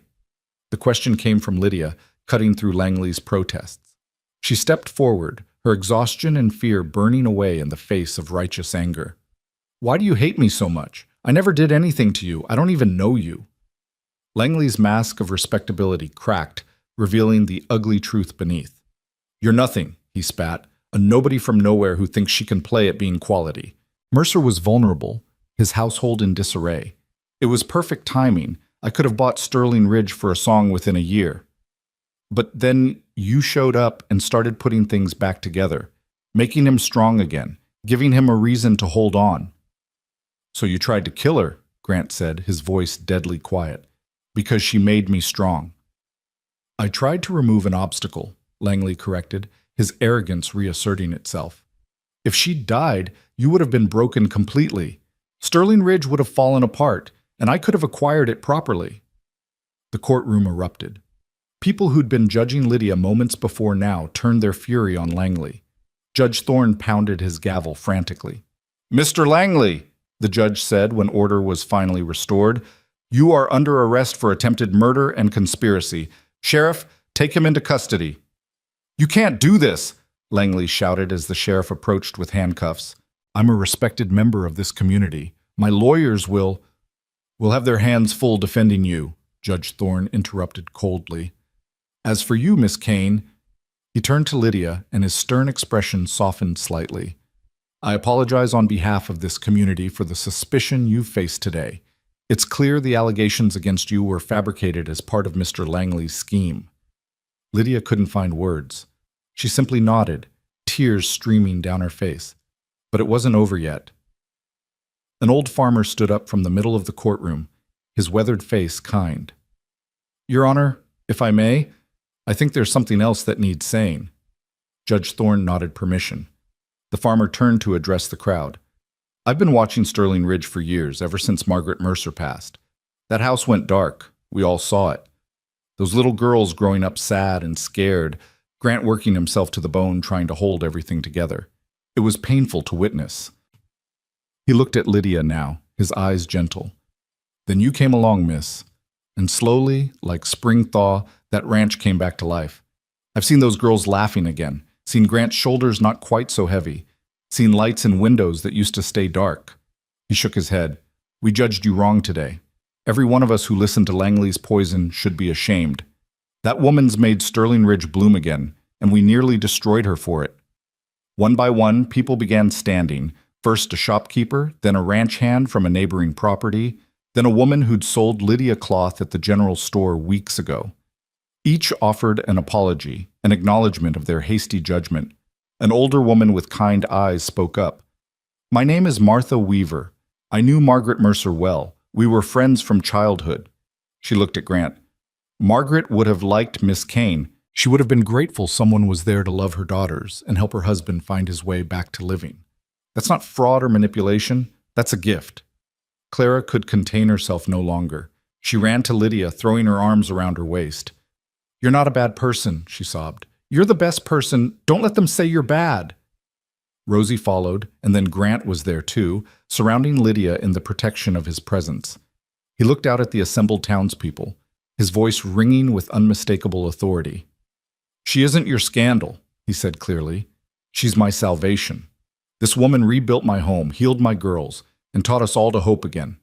If any of you see shame in that, then you've forgotten what decency looks like. The silence that followed was profound. Then Martha Weaver began to clap, slowly at first, then with more vigor. Others joined in until the courtroom was filled with applause. Not everyone. Some still looked skeptical, some uncomfortable. But enough. Enough to matter. Judge Thorne banged his gavel one final time. This hearing is concluded. Miss Kane's name is cleared. Mr. Langley will face trial for attempted murder. He looked at Lydia with something approaching respect. Miss Kane, I hope you can forgive us for this circus. I can, Lydia said softly. Thank you, Your Honor. Outside the courthouse, the winter afternoon sun seemed impossibly bright after the darkness of that room. Lydia stood on the steps, breathing deeply, hardly able to believe it was over. Grant stood beside her, still holding her arm as if afraid she might collapse. "You were magnificent," he said quietly. "The way you stood up there and told the truth, even when it hurt, that took more courage than I've seen in a long time." "I had no choice," Lydia replied.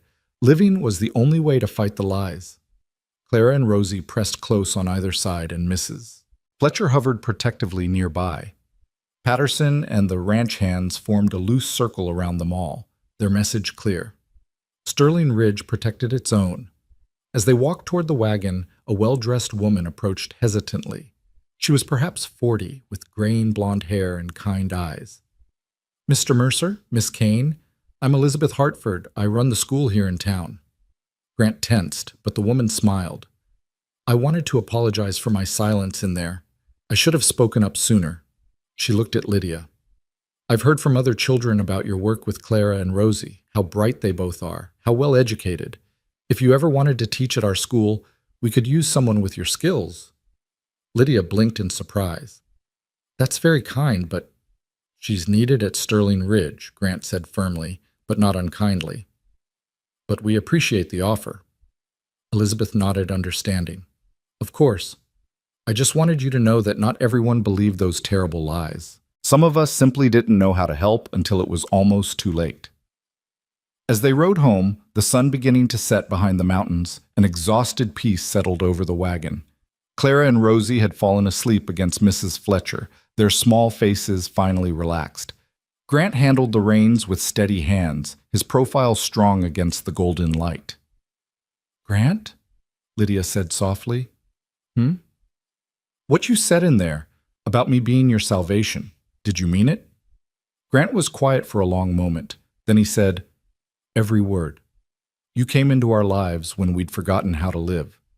You reminded us what it meant to be a family instead of just people sharing a house." He glanced at her, and in his eyes she saw a vulnerability he usually kept hidden. "I don't know what I would have done if Langley had succeeded, if I'd lost you." "But you didn't," Lydia said, her hand finding his on the seat between them. "I'm here. I'm not going anywhere." His fingers closed around hers, warm and strong.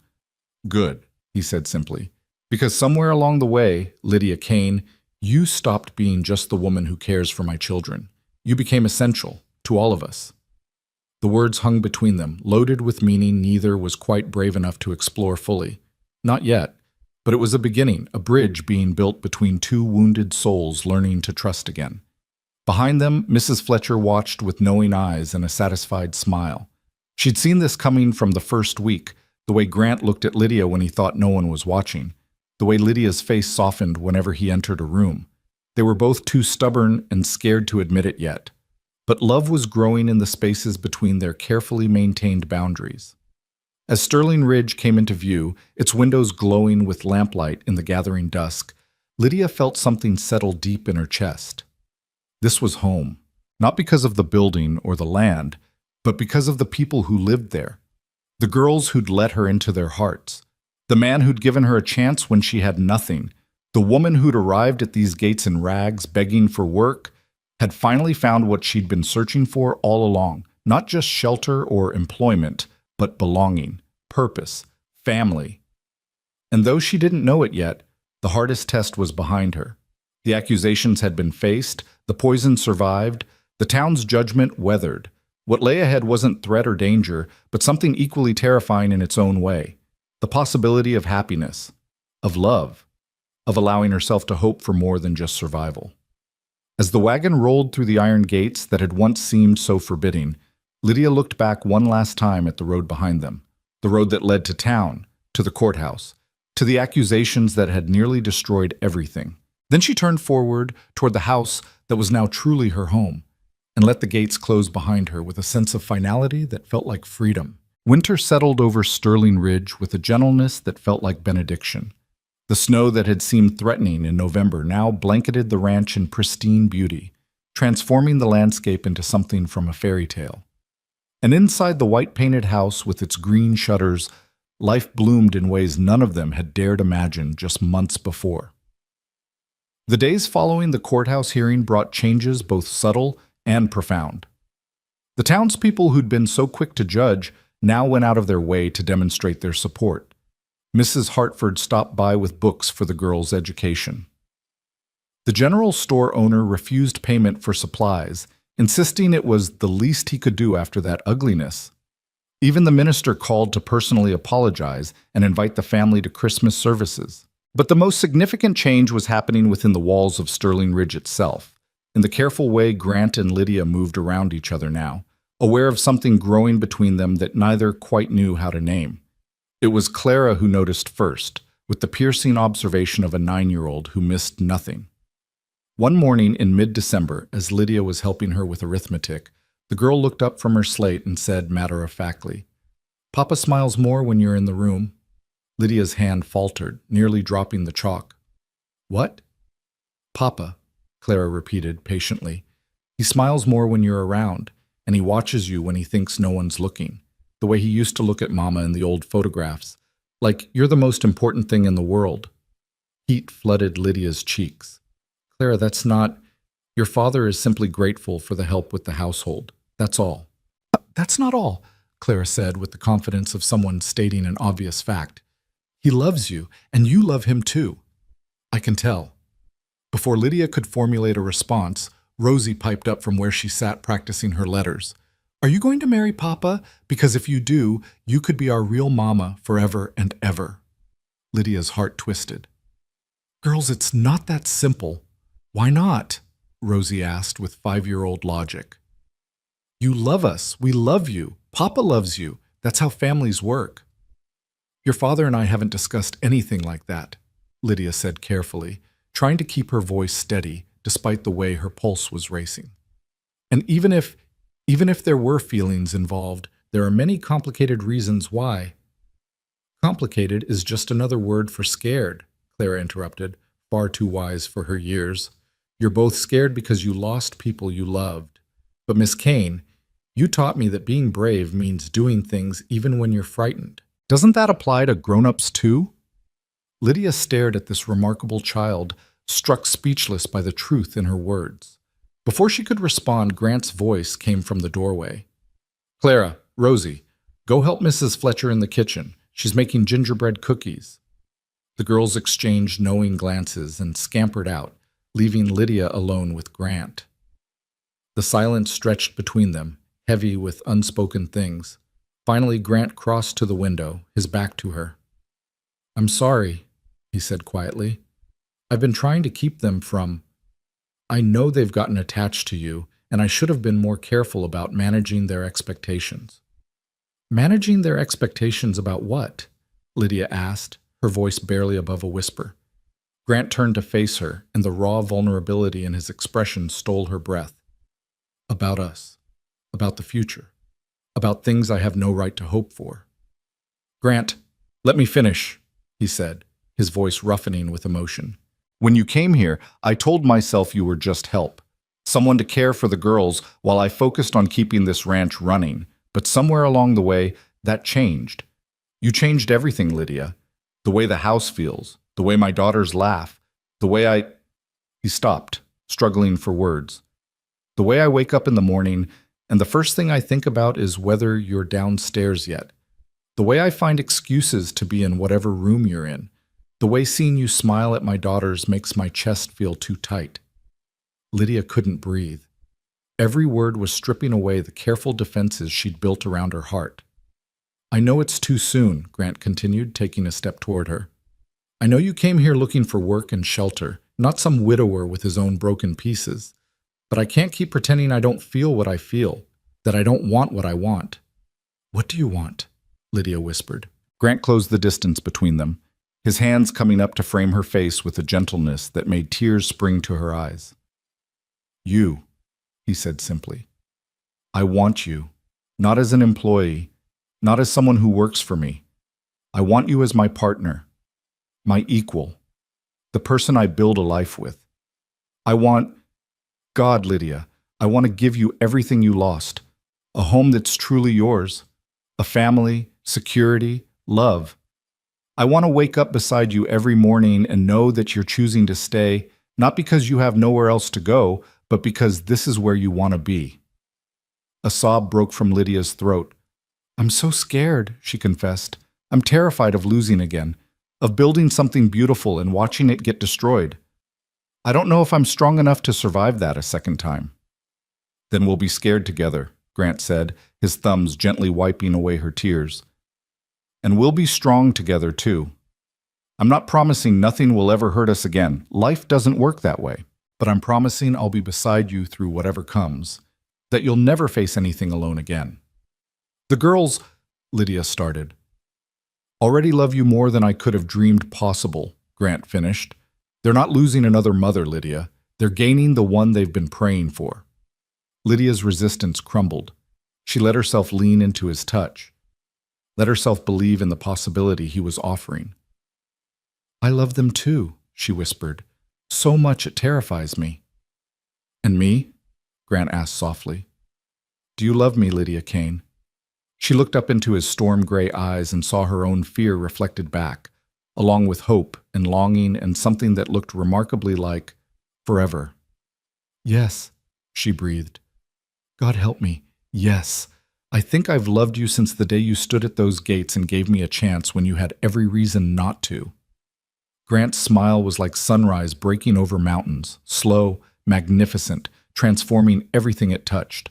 "Then marry me," he said, "not because you need shelter or security, though you'll always have both. Marry me because you want to build something together, because you believe in us the way I believe in us." "It's too fast," Lydia protested weakly, even as her heart was saying yes, yes, yes. "We've both had slow before," Grant countered. "We know what it's like to build carefully and still lose everything. Maybe fast isn't wrong. Maybe it's just two people who recognize what they need when they finally find it." Before Lydia could answer, the sound of feet thundering up the stairs interrupted them.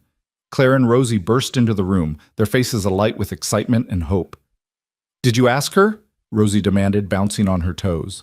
"You were listening at the door, Grant said, not sounding particularly upset about it. "We wanted to hear," Clara said unapologetically. She turned to Lydia, her young face serious. "Please say yes, Miss Kane. We need you, not just as someone who takes care of us, but as our family, as our mother." Rosie threw herself at Lydia, wrapping small arms around her waist. "Please, please say yes. We'll be so good, and we'll help with everything, and we'll never make you sorry." Lydia looked down at these two remarkable girls who'd let her into their wounded hearts, then up at the man who'd somehow become essential to her very breathing. Her past was full of loss and pain, but her present was full of love and possibility. "Yes," she said, the word coming out stronger than she expected. "Yes, I'll marry you." The celebration that erupted was joyous chaos. Rosie shrieked with delight while Clara tried to maintain her composure but failed spectacularly, laughing and crying at once. Grant pulled Lydia close, pressing his forehead to hers in a moment of profound gratitude. "You won't regret this," he promised. "I know," Lydia said, and meant it with every fiber of her being. The news spread through Sterling Ridge like wildfire. Mrs. Fletcher cried happy tears and immediately began planning the wedding. Patterson, gruff as always, simply nodded and said, "About time, Mr. Mercer." Sarah the maid squealed with delight and offered to help make Lydia's wedding dress. Even the ranch hands celebrated, breaking out a bottle of whiskey in the bunkhouse to toast their boss's good fortune. When Grant took Lydia into town 2 days later to purchase a ring, they found the community's attitude had transformed completely from the hostility of the courthouse hearing. Shopkeepers congratulated them warmly. Women who'd been part of the whispering crowds now stopped to wish them well. The jeweler, a kind man named Mr. Solomon, brought out his finest pieces. "This one," Grant said immediately, pointing to a silver band with a small sapphire surrounded by tiny diamonds. "It matches her eyes." "It's too expensive," Lydia protested, though her heart ached with longing at the ring's simple beauty. "Nothing's too expensive for you," Grant said firmly. He turned to Mr. Solomon. "This is the woman who saved my family, who gave my daughters their hope back, who reminded me that life could be more than just surviving. Whatever that ring costs, it's not enough." Mr. Solomon smiled. For Sterling Ridge, and for a love story like yours, let's call it a wedding gift, with my compliments." "We couldn't possibly," Lydia began. "You could, and you will," the jeweler said gently. "My daughter died 2 years ago in childbirth, left behind a husband and 3 babies who didn't know how to go on without her. They're still struggling, but seeing your family, seeing how love can rebuild what grief destroyed, that gives people like them hope. So please, take the ring. Let it be my contribution to your happiness." Lydia accepted with tears streaming down her face, and Grant slipped the ring onto her finger right there in the shop. It fit perfectly, as if it had been made for her. The weeks before Christmas passed in a blur of preparation. Mrs. Fletcher threw herself into wedding planning with the enthusiasm of someone who'd been waiting years for something to celebrate. The ceremony would be simple, held at Sterling Ridge on Christmas Eve, with just family and close friends in attendance. But first, there were traditions to honor. One evening, Grant pulled Lydia aside after dinner. "Come with me," he said quietly. "There's something I need to show you." He led her upstairs to the master bedroom, his room, which Lydia had cleaned many times but never truly entered. Now he opened the door wide and gestured for her to step inside. It was a beautiful space, masculine but not stark, with a large 4-poster bed and furniture of rich, dark wood. But what caught Lydia's attention was the wall of photographs, Margaret, young and lovely and laughing in various moments of life. "I need you to understand something," Grant said, standing behind Lydia and resting his hands gently on her shoulders. "I loved Margaret. She was my first love, my partner, the mother of my children, and part of me will always love her memory." Lydia's heart clenched, old insecurities rising. "I know, I would never expect—" "But," Grant continued, turning her gently to face him, "loving you doesn't diminish what I felt for her. Love isn't finite, Lydia. The heart doesn't run out. Margaret would want me to be happy. She'd want our girls to have a mother who loves them. And she'd like you, I know she would. You're strong like she was, kind like she was, and you've brought this family back to life the way she'd want."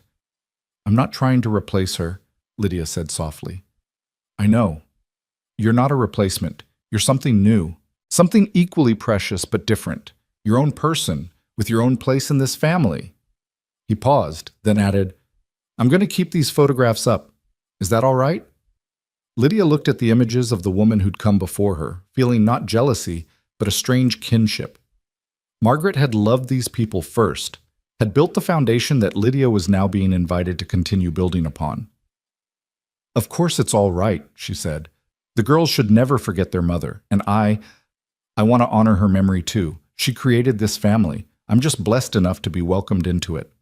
Grant kissed her then, soft and sweet and full of promise. When they broke apart, he said, "After we're married, this becomes our room. I'll have it redecorated however you want. New curtains, new furniture, anything that makes you comfortable." "I don't need new things," Lydia said. "I just need you." The days leading up to Christmas Eve were a whirlwind of activity. The house was decorated with evergreen boughs and red ribbons. An enormous tree was cut from the property and set up in the parlor, where Clara and Rosie spent hours making paper ornaments. In the kitchen, Mrs. Fletcher supervised the preparation of enough food to feed an army, a wedding feast that would double as Christmas dinner. Lydia worked on her dress with Sarah's help, altering one of Margaret's most beautiful gowns, a cream silk with delicate lace at the collar and cuffs. When she tried it on, Sarah gasped. "You look like a princess," the young maid breathed. Lydia studied herself in the mirror, hardly recognizing the woman looking back. Just months ago, she'd been in rags, begging at gates. Now she wore silk and lace and a ring that caught the light like captured stars. The transformation felt like a dream. Clara appeared in the doorway, having snuck away from her lessons. "You look beautiful," she said softly. "Like you belong here. Like you were always meant to be here." "Come here, sweetheart," Lydia said, opening her arms. Clara came willingly, and Lydia held her close. "Thank you for letting me into your heart. I know it wasn't easy to trust again." "You made it easy," Clara said. "You never tried to be Mama. You just tried to be yourself, and that was exactly who we needed." On Christmas Eve morning, Lydia woke before dawn, her heart racing with a mixture of excitement and nerves. This was it, her wedding day. The day she would officially become part of the family she'd come to love so desperately. Mrs. Fletcher brought her breakfast in bed, a luxury that made Lydia protest until the housekeeper fixed her with a stern look. "You're the bride. You'll eat your breakfast in bed, and you'll take your time getting ready, and you won't argue with me about it." So Lydia ate slowly, savoring each bite, letting herself feel the full weight of this day.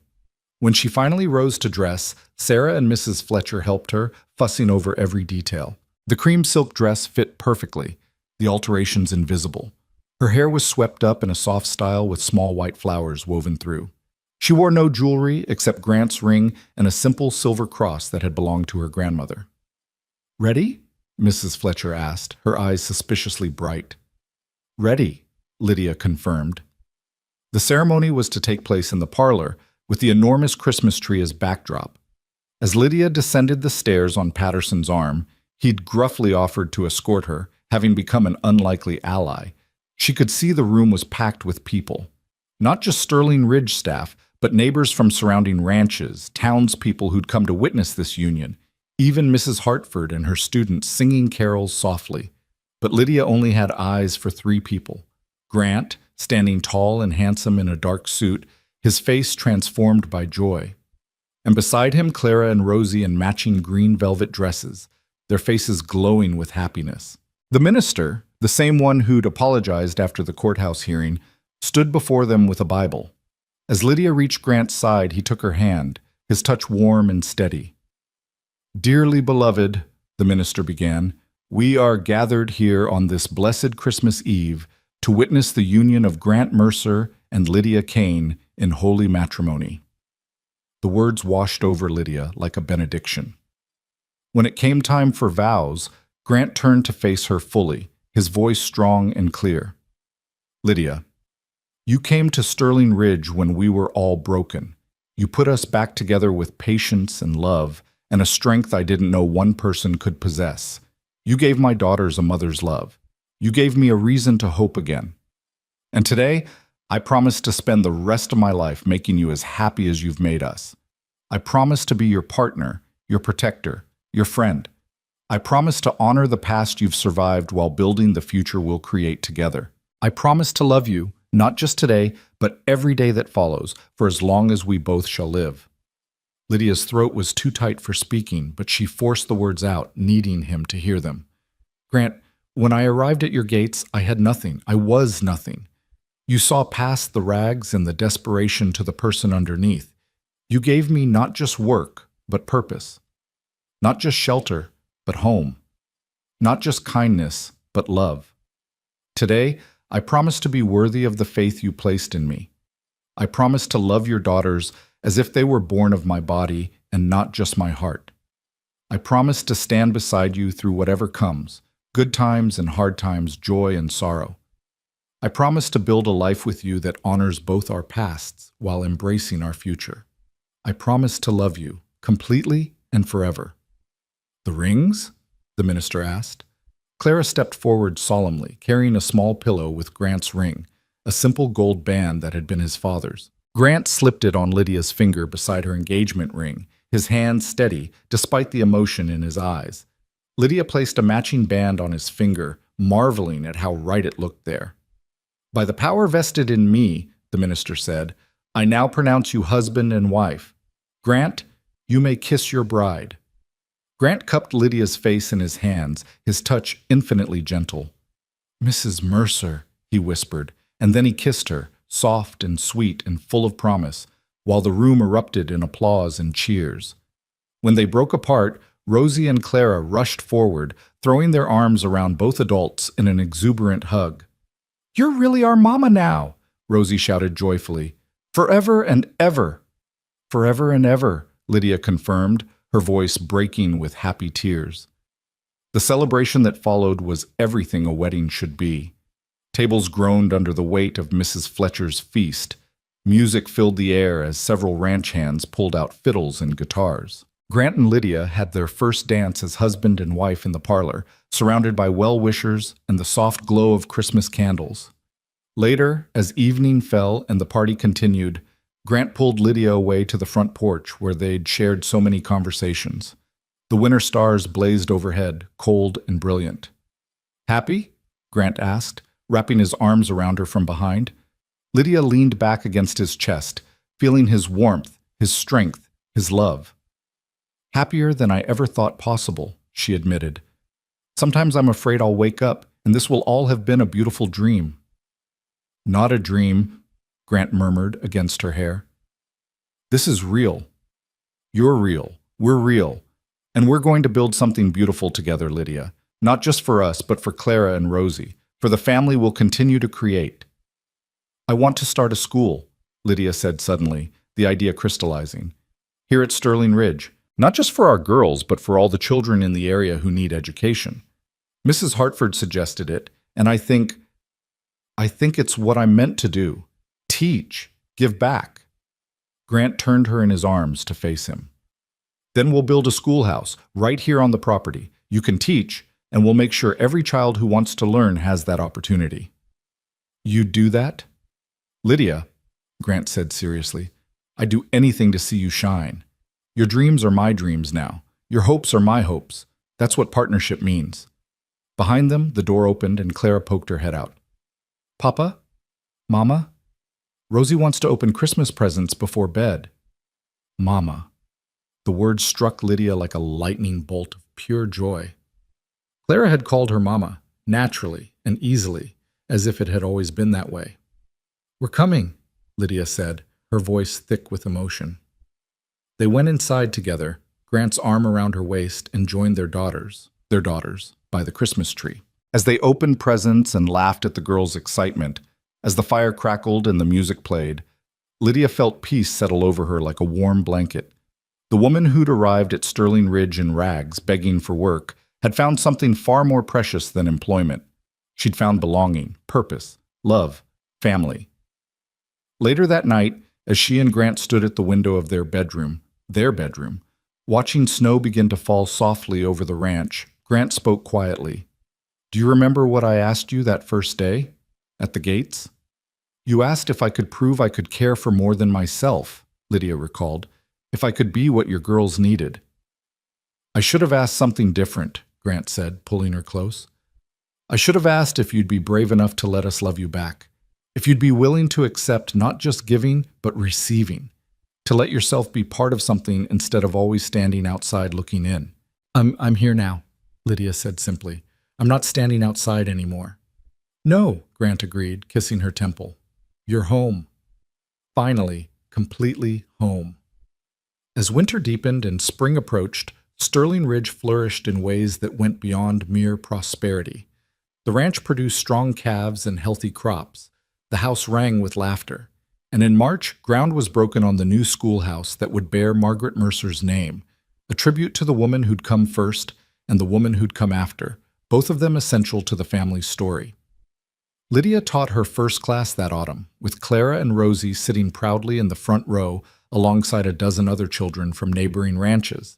She taught reading and arithmetic and geography, but more than that, she taught her students about resilience, about how loss doesn't define you, about how the hardest thing in life is allowing yourself to hope again after you've been broken. On the anniversary of their wedding, Grant found Lydia in the garden she'd restored.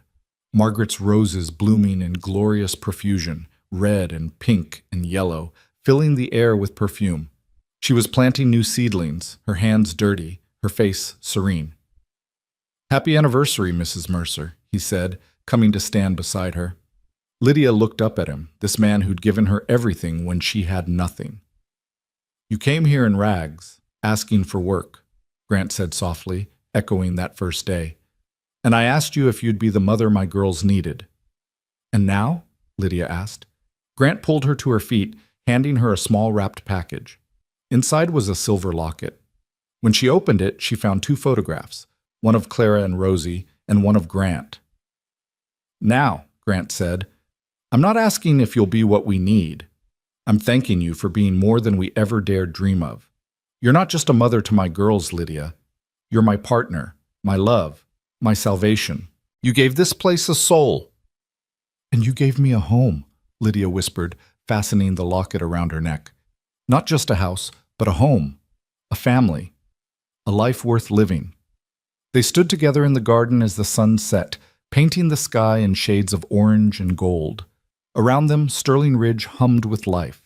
Cattle in the distance, voices from the schoolhouse where Clara was helping younger students, Rosie's laughter as she played with the ranch dogs.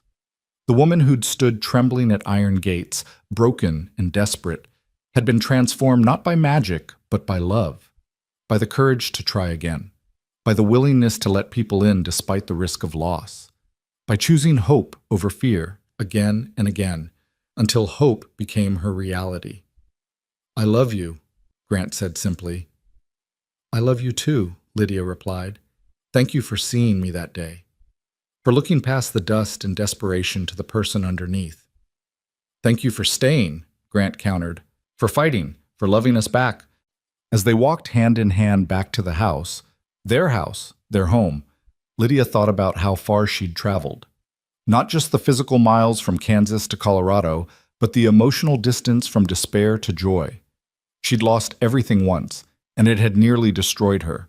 But loss had prepared her to appreciate what she'd found here.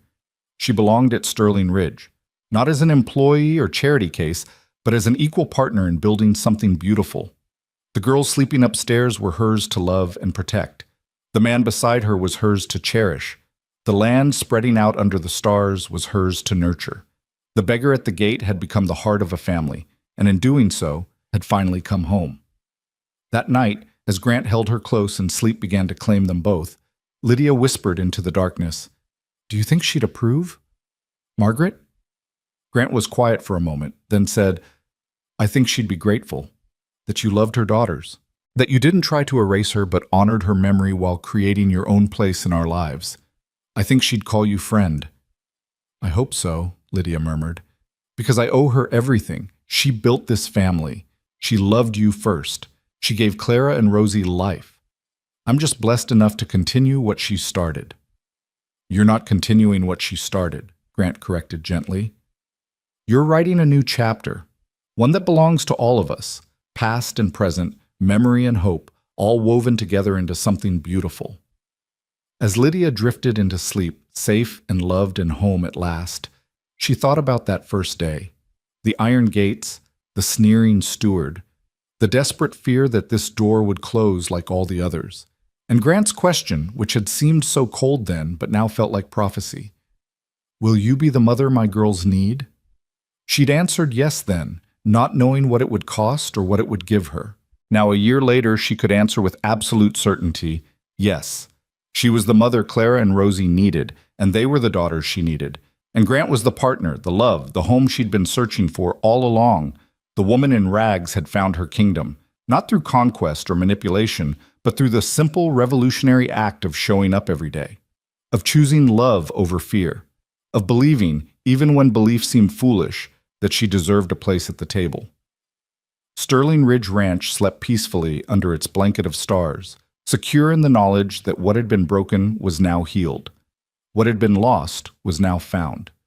And what had seemed impossible, that a family shattered by grief could learn to love again, had become the most beautiful truth of all. The gates that had once seemed so forbidding now stood open in welcome, and the woman who'd arrived as a beggar remained as a queen, not through title or possession, but through the far more powerful claim of love freely given and joyfully returned. This was where she belonged.